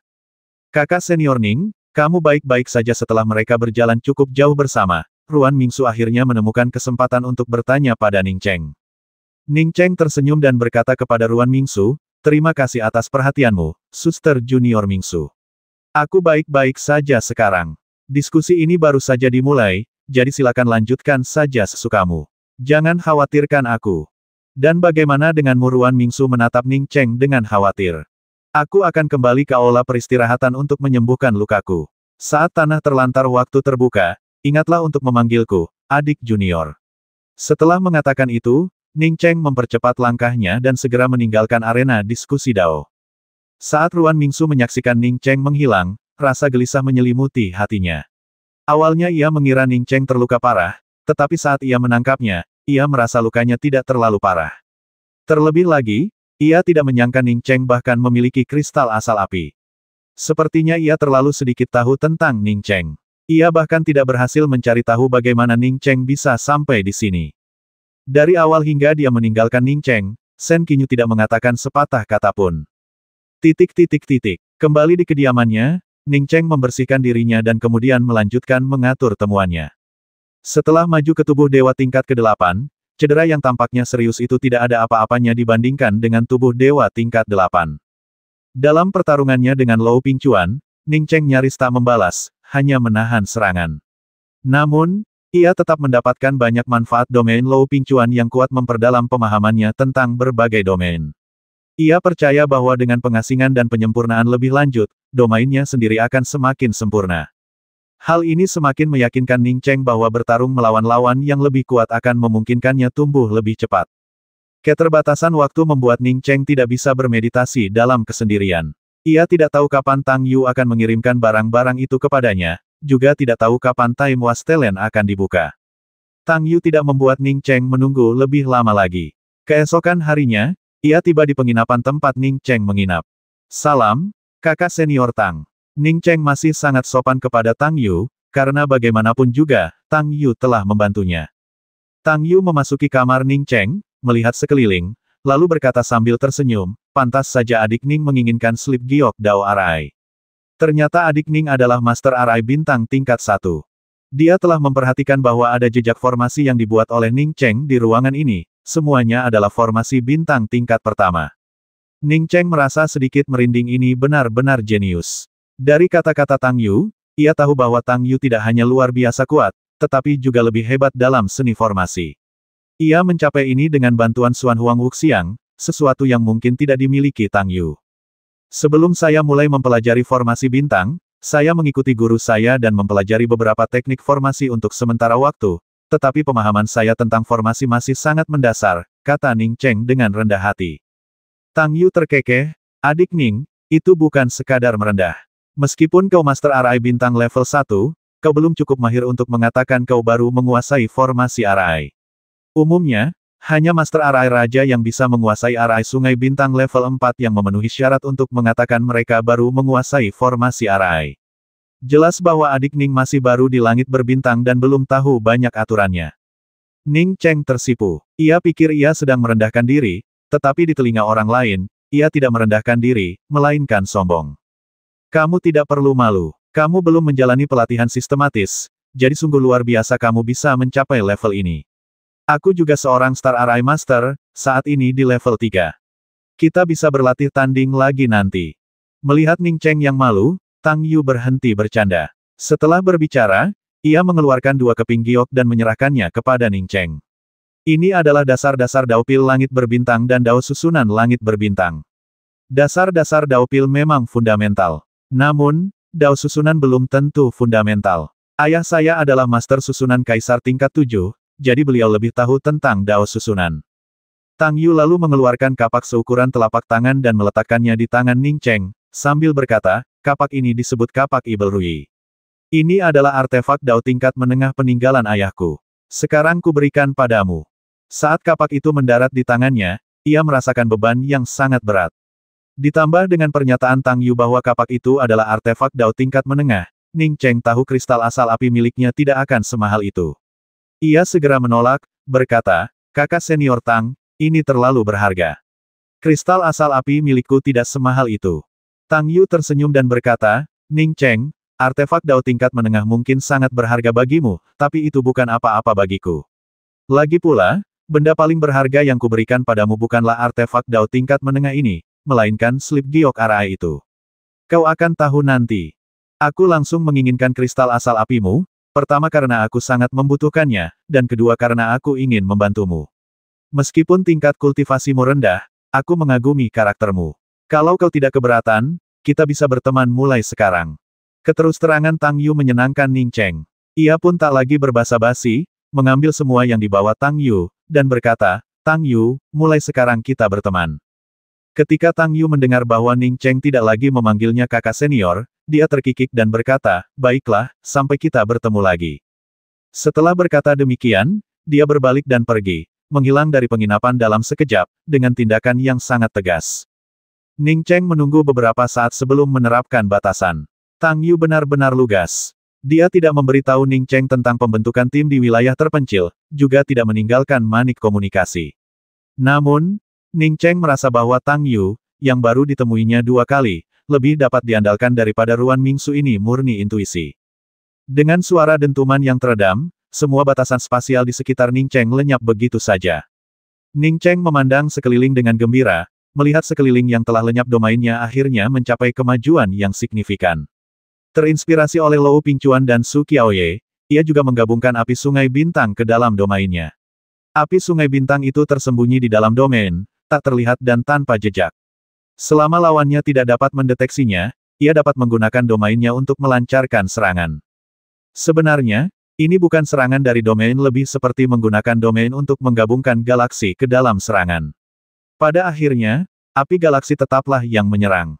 Namun, terlepas dari itu, ia telah mengambil langkah pertama dalam memanfaatkan domain. Terlebih lagi, setelah menyempurnakan kapak Ibel Rui pemberian Tang Yu, ia dapat mengubahnya menjadi beberapa bentuk, memungkinkannya menyerang musuh dari balik bayangan. Ning Cheng juga tahu bahwa kekuatannya telah meningkat secara signifikan dibandingkan beberapa hari yang lalu. Selama ia bisa mencapai level bintang hancur, ia yakin bisa membasmi Lou Pingchuan. Penghalang pelindung di pintu bergetar hebat. Ning Cheng membukanya dan melihat pemilik penginapan berdiri dengan marah di pintu masuk. Melihat Ning Cheng muncul, pemilik penginapan itu berteriak, beraninya kau menguji kemampuan dan teknik supernaturalmu di penginapan kami, mengganggu formasi ruangan. Maafkan aku, lain kali aku pasti akan lebih berhati-hati. Ning Cheng tahu bahwa ini sepenuhnya salahnya, ia telah memilih tempat yang salah untuk berlatih retret. Beri kami kompensasi 10 juta koin King dan segera tinggalkan penginapan kami. Anda tidak diterima di sini. Nada bicara manajer itu semakin dingin dan kasar. Ning Cheng juga tak berdaya dan hanya bisa memberi kompensasi 10 juta koin King kepada pihak lain sebelum meninggalkan penginapan. Ruan Mingsu belum datang mencarinya, jadi ia terpaksa mencari tempat tinggal lain. Kakak senior Ning. Ning Cheng baru saja keluar dari penginapan ketika dia mendengar suara Ruan Mingsu. Ning Cheng sangat ingin bertemu Ruan Mingsu saat ini. Ia segera melangkah maju dan bertanya, Saudari Mingsu, apakah Time Wastelen sudah dibuka? Time Wastelen dibuka besok, dan aku datang ke sini khusus untuk menyapa. Kita akan ke Manlun Square besok. Ada yang kau butuhkan? Ruan Mingsu juga cukup terkejut karena Ning Cheng sudah meninggalkan penginapan. Sejak konferensi diskusi Dao, Ning Cheng memang menarik banyak perhatian. Meskipun Tang Yu mengambil kristal asal api milik Ning Cheng, beberapa orang tidak berpikir demikian. Mereka bertanya-tanya apakah Ning Cheng mungkin memiliki lebih dari satu kristal asal api, atau dari mana ia mendapatkannya. Menurut Ruan Mingsu, Ning Cheng seharusnya tidak meninggalkan Xizan sebelum domain Desolate dibuka. Ning Cheng berkata sambil tersenyum kecut, aku baru saja diusir. Aku sedang berlatih formasi di penginapan Xizan ketika aku tak sengaja merusak formasi asli penginapan itu. Aku didenda 10 juta koin King lalu diusir. Aku sedang mencari tempat menginap ketika kau datang. Ruan Mingsu tersenyum tipis dan berkata, kalau begitu, ayo kita ke rumahku. Malam ini kita bisa membahas cara bekerja sama di Time Wastelen. Selain itu, ada hal lain yang ingin kukatakan padamu. Ning Cheng tahu bahwa masalah lainnya kemungkinan adalah Yong Wang Dan, jadi dia tidak menolak undangan Ruan Mingsu lagi. Kolaborasinya dengan Ruan Mingsu awalnya demi pil harapan abadi. Jika sebelumnya ia tidak begitu mengenal pil harapan abadi, kini setelah melihat slip pil pemberian Tang Yu, ia semakin menginginkannya. Terlebih lagi, ia tahu bahwa pil harapan abadi sangat berharga di benua bintang Manlun, tetapi tidak begitu berharga di sistem bintang lain.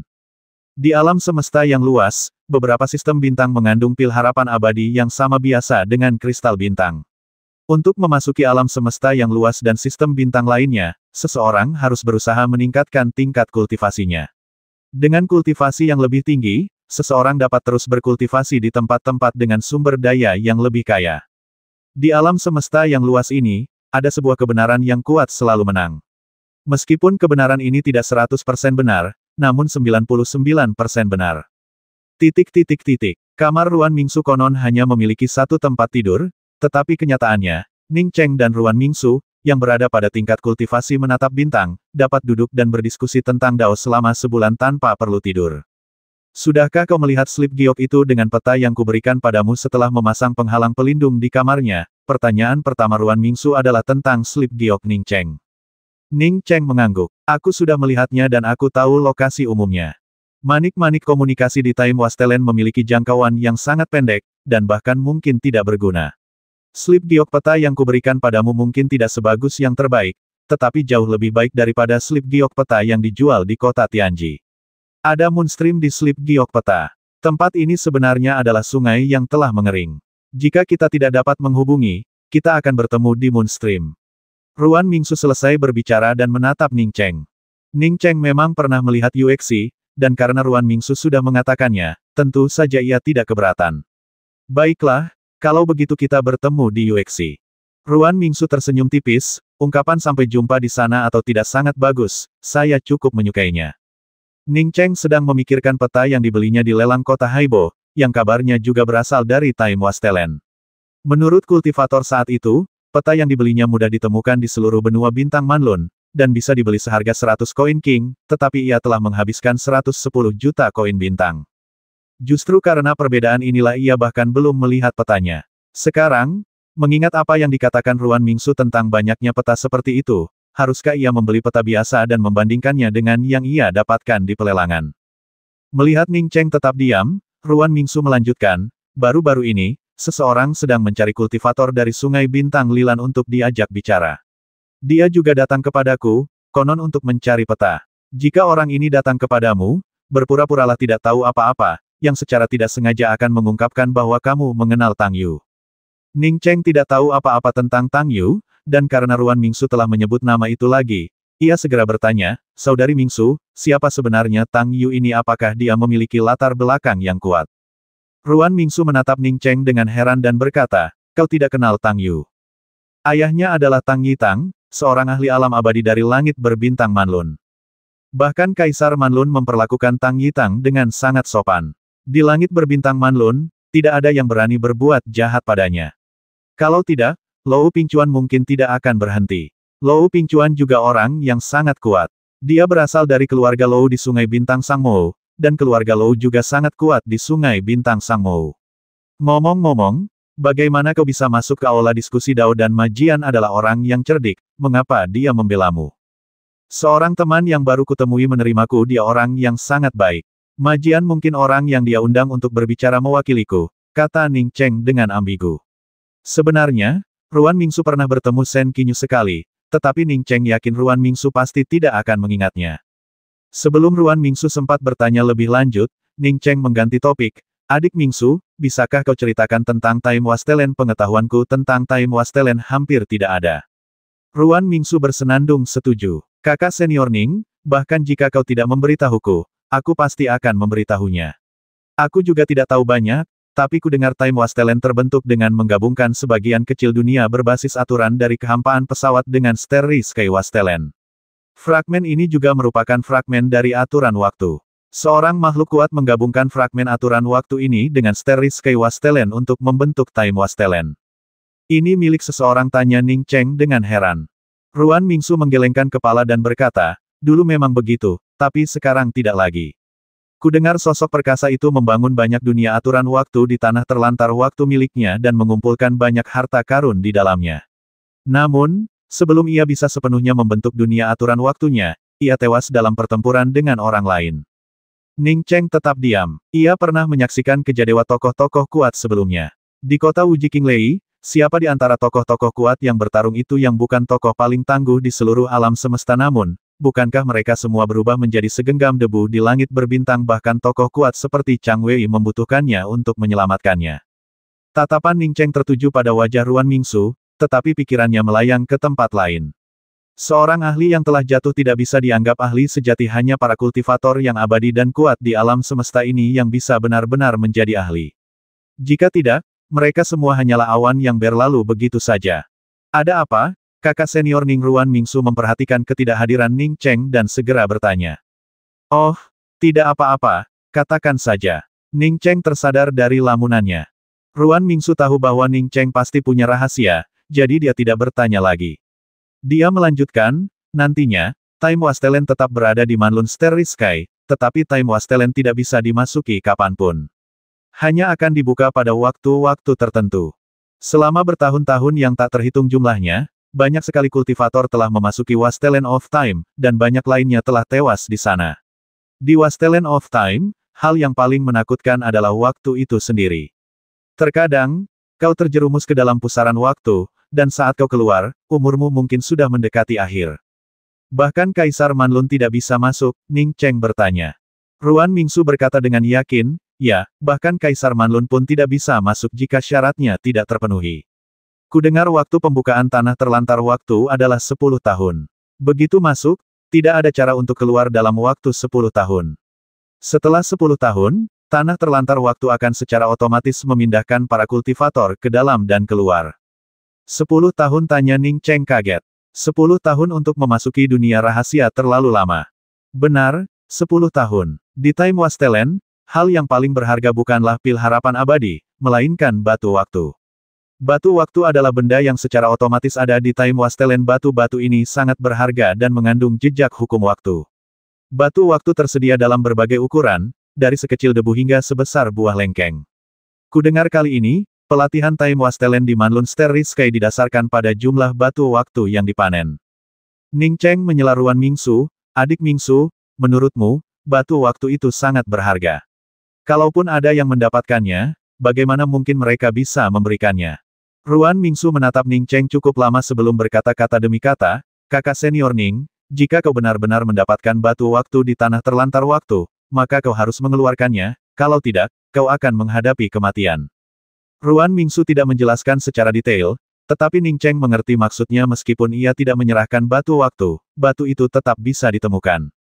Sayangnya, mutiara Xuan Huang miliknya tidak dapat menyimpan barang terlalu lama. Jika tidak, ia pasti sudah memasukkan batu waktu ke dalamnya. Mutiara Xuan Huang adalah harta karun ciptaan. Jika ia memasukkan batu waktu ke dalamnya, tak seorang pun akan bisa mendeteksinya. Mengapa mutiara Xuan Huang hanya menyimpan benda-benda ketika kelima elemennya lengkap? Ning Cheng memikirkannya dan semakin merasa bahwa pasti ada cara untuk menyimpan benda-benda di dalam mutiara Xuan Huang, atau setidaknya untuk sementara waktu. Selain esensi Xuan Huang asli, mutiara Xuan Huang miliknya kini memiliki dua esensi lain, air dan api. Bisakah ia menggunakan benda-benda dari tiga esensi lainnya untuk membuat susunan penyimpanan benda-benda di dalamnya? Benda esensi terbaik tentu saja adalah kristal esensi. Tapi satu kristal asal api saja tak ternilai harganya. Dari mana dia bisa mendapatkan uang untuk membeli tiga jenis lainnya? Lagi pula, kalaupun punya uang, dia tetap tidak bisa membelinya. Mungkin dia tidak terlalu membutuhkan kristal asal. Mungkin membentuk formasi 5 elemen bisa membantu. Kakak senior Ning, jangan terlalu memikirkan batu waktu. Bahkan di tanah terlantar waktu, hal seperti itu jarang terjadi. Wajar saja jika tidak mendapatkannya dalam 10 tahun. Terakhir kali, kakak hanya tinggal di konferensi diskusi Dao sehari sebelum pergi, tapi aku sudah mendengar banyak hal. Kita bisa membahasnya. Ruan Mingsu berinisiatif mengganti topik. Ia tidak menyangka Ning Cheng sedang memikirkan cara menyembunyikan batu waktu. Oke, Ning Cheng langsung setuju, mengetahui bahwa Ruan Mingsu memiliki lebih banyak pengetahuan daripada dirinya, apapun yang terjadi. Wawasan Ning Cheng sungguh menakjubkan, dan Ruan Mingsu memiliki fondasi yang kokoh. Keduanya mengobrol sepanjang malam dan masih merasa belum cukup, keduanya telah mendapatkan banyak manfaat. Keesokan paginya, penghalang pelindung di sekitar kamar Ruan Mingsu diaktifkan. Ruan Mingsu membuka penghalang itu, dan Zhao Yanxiang muncul di pintu. Mingsu, Time Wastelen dibuka hari ini. Ayo kita pergi ke Manlun Square bersama. Zhao Yanxiang tiba-tiba berhenti berbicara saat dia melihat Ning Cheng berjalan keluar dari kamar Ruan Mingsu. Kamu menginap di sini tadi malam? Zhao Yanxiang langsung mengerutkan kening dan menatap Ning Cheng sambil bertanya.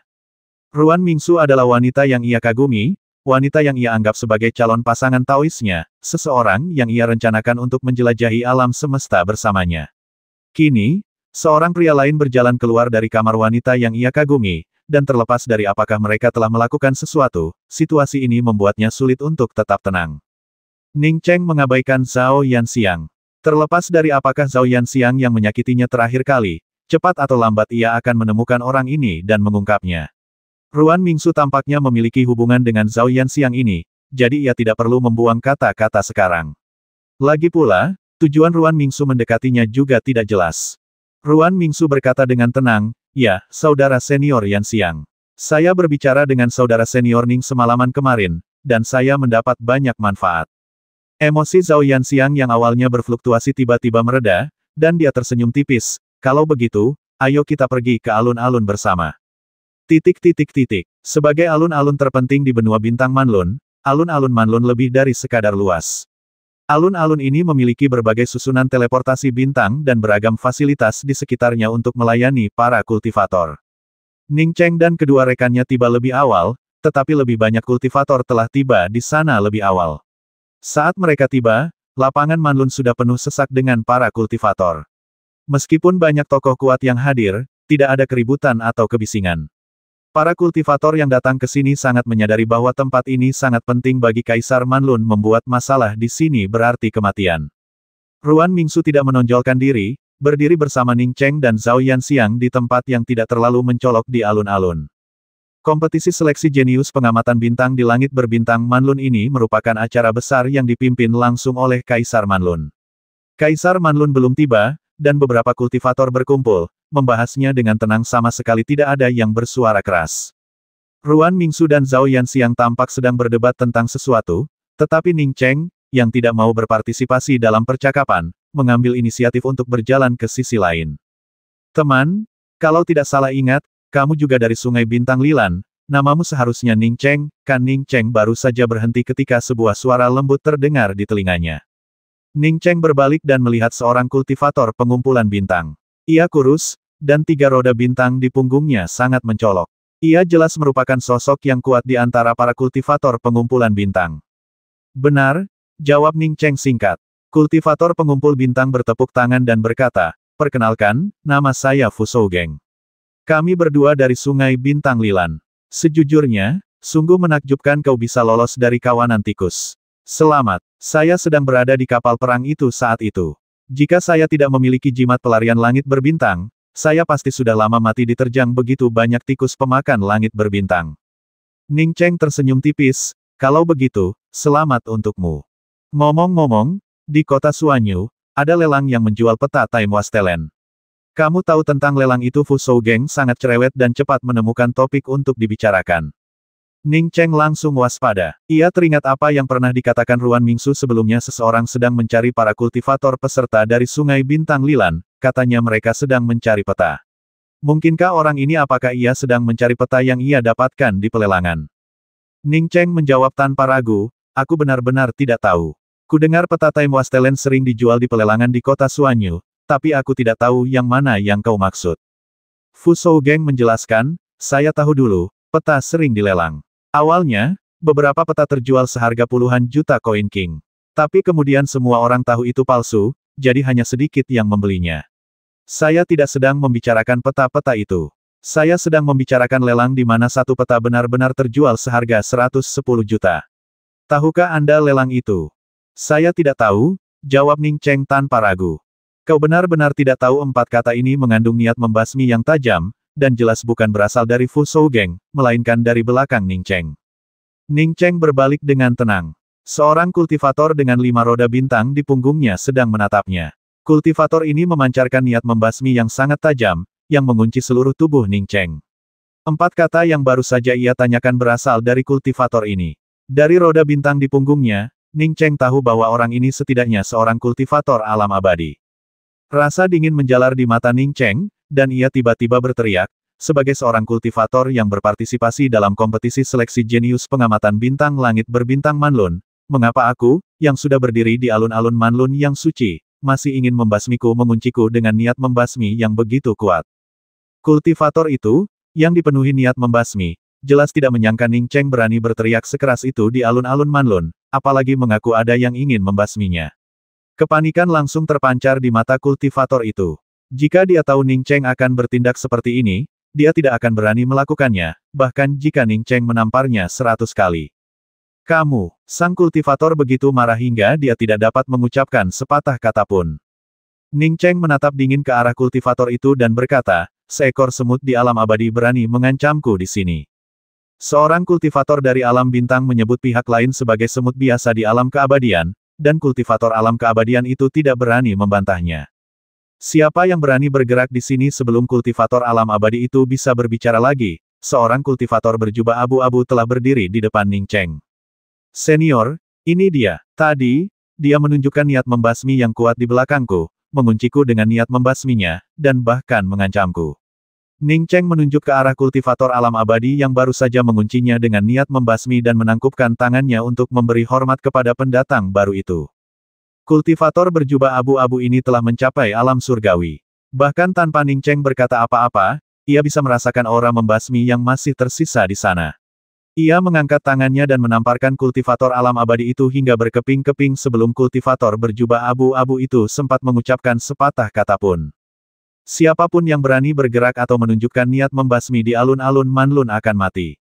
Setelah membasmi kultivator alam abadi yang mengancam kota Ning, kultivator berjubah abu-abu itu meneriakkan hal ini dengan dingin sebelum menghilang tanpa jejak.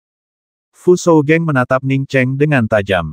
Ia tak menyangka Ning Cheng akan bertindak begitu tak terduga, langsung memanggil seorang ahli kuat dari alam surgawi. Ning Cheng sama sekali mengabaikan Fu Shougeng dan menyapa Ruan Mingsu yang sedang bergegas. Ia akan memasuki Time Wastelen dan akan menghabiskan 10 tahun di sana. Akan aneh jika ia bersikap sopan kepada seseorang yang bahkan tidak dikenalnya, yang menunjukkan niat membasmi dan memiliki keunggulan di medan perang. Apa yang terjadi? Ruan Mingsu berbisik di telinga Ning Cheng. Tidak apa-apa, Kaisar telah tiba, jawab Ning Cheng. Kaisar Manlun memang datang, meskipun tak seorang pun tahu kapan. Penampilannya kali ini benar-benar berbeda dari penampilan-penampilannya sebelumnya di Majelis Tao, sama sekali tak terdeteksi. Seolah-olah ia memang selalu ada di sana, dan hanya menampakkan diri. Kaisar abadi, sebuah suara memekakkan telinga menggema di seluruh alun-alun. Tak ada yang mengaturnya, namun nyanyian-nyanyian itu terdengar sinkron sempurna. Kaisar Manlun berdiri di panggung tinggi di tengah alun-alun, mengangguk pelan, dan berkata lantang, saya sangat bahagia hari ini, bukan hanya karena hari ini adalah hari pembukaan tanah terlantar waktu, tetapi juga karena 99% jenius dari seluruh alam pengamatan bintang di langit berbintang Manlun telah datang ke tempat ini. Mungkin di masa depan, beberapa dari kalian akan menjadi kaisar, atau bahkan pusat kekuatan abadi, untuk memperjuangkan kehormatan langit berbintang Manlunku. Namun, tak ada makhluk kuat yang bisa tetap tinggal di rumah mereka, harus meninggalkan planet mereka, meninggalkan galaksi mereka, meninggalkan langit berbintang mereka, meninggalkan alam semesta mereka. Kaisar abadi Manlun, seruan yang lebih keras pun terdengar. Perasaan aneh tiba-tiba muncul di hati Ning Cheng. Ia merasa suara-suara pemujaan yang memekakkan telinga di alun-alun akan membuat Kaisar Manlun tampak semakin agung. Mungkin itu ilusi, tetapi itu pasti sedang terbentuk di benaknya. Saat itu, ia teringat akan kekuatan harapan yang pernah dilihatnya. Mungkinkah ini juga merupakan salah satu kekuatan harapan? Kaisar Manlun tertawa terbahak-bahak dan berseru lantang, hari ini aku umumkan bahwa perjalananmu keluar dari alam semesta akan dimulai dari Manlun Starry Sky, dari Wastelen of Time. Meskipun tak banyak jenius yang mampu mewakili Manlun Starry Sky dalam kompetisi kosmik, aku tetap yakin Manlun Starry Sky mampu meraih kehormatan yang pantas. Time Wastelen akan dibuka selama 10 tahun kali ini, dan penampilanmu akan dinilai berdasarkan kuantitas dan kualitas batu waktu yang kamu peroleh. 10 tahun akan berlalu dalam sekejap mata. Sekarang, aku akan memimpin semua jenius yang berpartisipasi dalam uji coba Time Wastelen ke Time Wastelen. Mari kita bertemu lagi 10 tahun lagi. Kaisar abadi. Plaza dipenuhi dengan seruan pemujaan yang hingar-bingar saat ini, tampaknya setiap kultivator berada dalam kegaduhan. Ning Cheng tadinya bermaksud membeli peta gurun biasa, tetapi ia tak lagi punya kesempatan, karena para kultivator yang ikut serta dalam ujian gurun waktu hendak menaiki kapal perang. Time Wastelen tidak berada di benua bintang Manlun, dan mustahil untuk membangun susunan teleportasi di sana, ia harus diangkut ke sana dengan kapal perang. Kapal perang itu, yang membawa ratusan ribu kultivator yang telah memasuki Time Wastelen untuk uji coba, melewati benua bintang Manlun dan berhenti di langit berbintang yang kosong hanya dalam waktu setengah hari. Indra kedewaan Ning Cheng telah mendeteksi bahwa ruang di sini sangat tidak stabil, tidak heran susunan teleportasi tidak dapat dibangun. Sebuah pintu masuk berbentuk riak tepat di depan kapal perang, dan Ning Cheng tahu tanpa perlu menebak bahwa pintu masuk ini pastilah pintu masuk ke Time Wastelen. Kaisar Manlun sangat mementingkan ujian ini. Ia tidak hanya memimpin tim secara langsung, tetapi juga memberikan pengingat khusus di pintu masuk para jenius langit berbintang Manlunku. Pintu masuk ke Time Wastelen hanya akan dibuka selama 36 jam. Jika kalian melewatkan kesempatan ini, siapa yang tahu kapan Time Wastelen akan dibuka kembali? 10 tahun dari sekarang, sebuah plaza sementara akan dibangun di sini. Semua jenius yang berhasil muncul akan muncul di plaza berbintang sementara ini. Sekarang, semuanya, cepatlah dan masuki gurun. Semoga semua jenius yang berpartisipasi mendapatkan keberuntungan kembali. Manlun abadi, Kaisar Agung abadi. Teriak para kultivator peserta yang bersemangat. Pembatasan kapal perang terbuka lebar, dan banyak pembudidaya melompat ke pintu masuk, menghilang seperti pangsit yang dijatuhkan ke dalam panci. Kakak senior Ning, ayo masuk juga, kata Ruan Mingsu lembut, berdiri di samping Ning Cheng. Baiklah, adik Mingsu, apakah kamu punya peta Time Wastelen yang biasa tanya Ning Cheng, untuk berjaga-jaga? Ya, kamu bahkan tidak membeli ini meskipun terkejut, Ruan Mingsu mengeluarkan selembar peta giok dan menyerahkannya kepada Ning Cheng. Ning Cheng sangat gembira. Ia mengambil slip giok itu dan berkata, terima kasih banyak. Ruan Mingsu tersenyum dan memimpin, terbang menuju pintu masuk Domain Desolate. Zhao Yanxiang melirik Ning Cheng, niat membasmi di matanya perlahan menghilang, lalu mengikuti Ruan Mingsu ke dalam Domain Desolate waktu. Ning Cheng melihat Tang Yu, tetapi tidak melihat Shen Qinyu. Ia tahu bahwa penampilan Shen Qinyu selalu berubah, dan mungkin saja ia berada tepat di sampingnya. Ia tidak melanjutkan memindai dengan indera ilahinya, dan mengikuti para kultivator ke pintu masuk wilayah terpencil itu. Sebuah pusaran kekuatan yang dahsyat menyapu Ning Cheng. Saat itu, Ning Cheng bahkan tak bisa berpikir semua yang ada di sekitarnya menjadi kosong.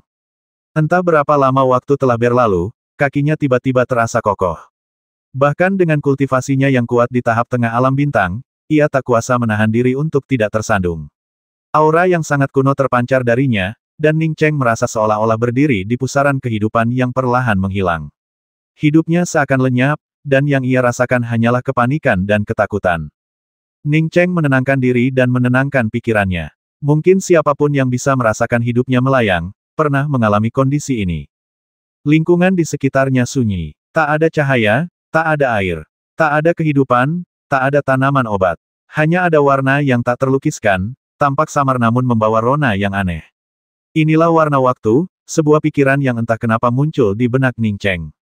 Waktu tidak memiliki warna, tetapi dia bersikeras bahwa ini adalah warna waktu.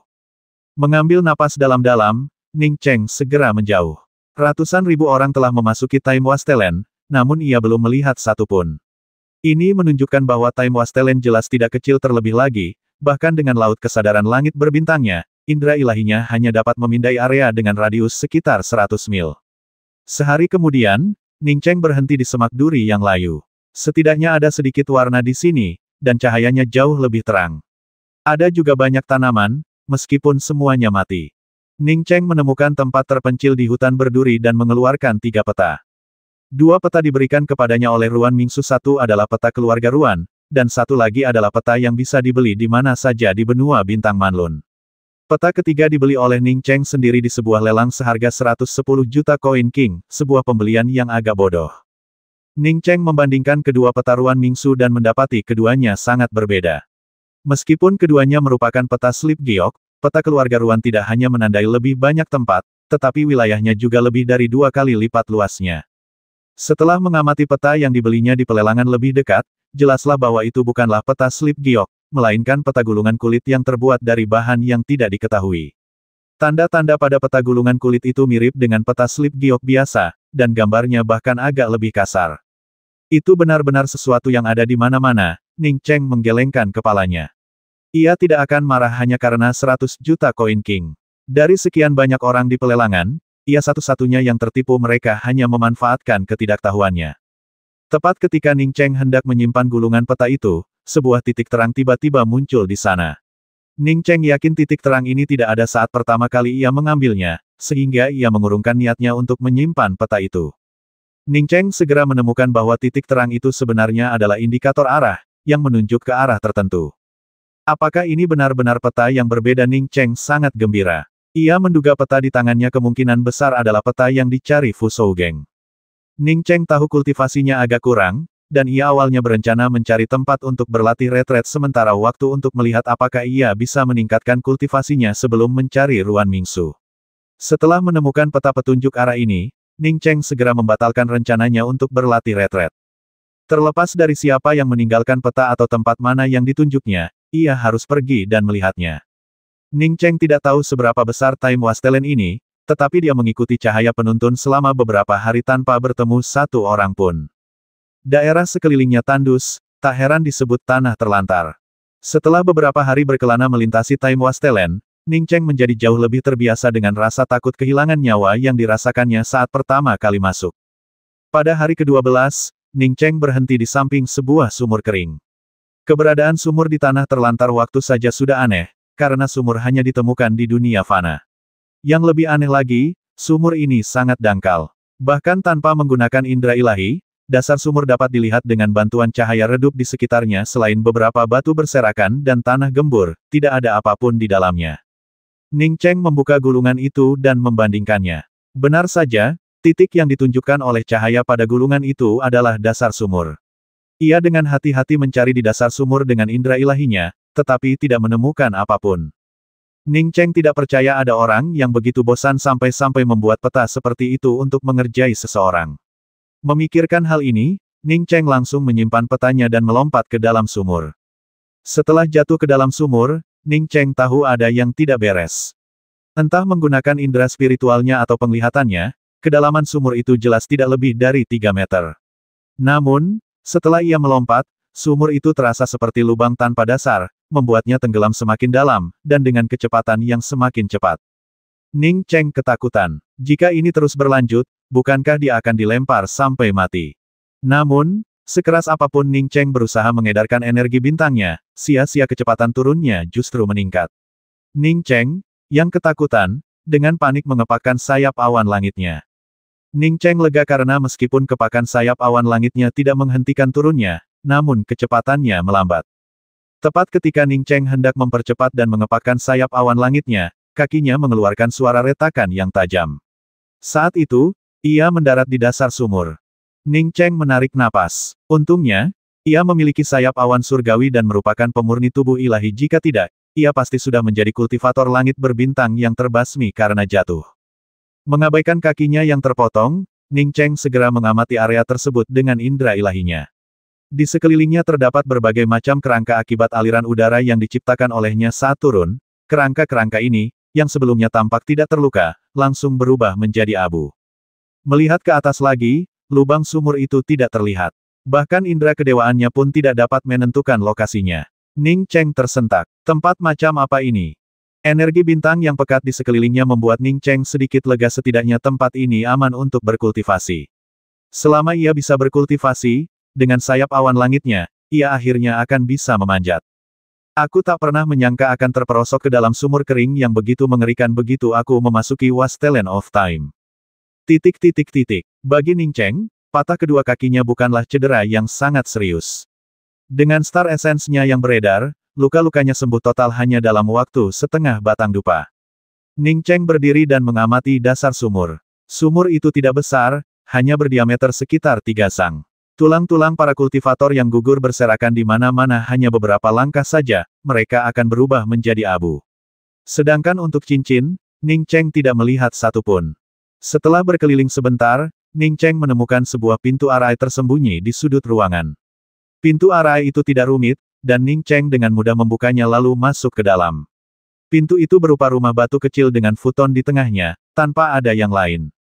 Ning Cheng mencoba meraih futon dengan indera ilahinya dari kejauhan, tetapi gagal.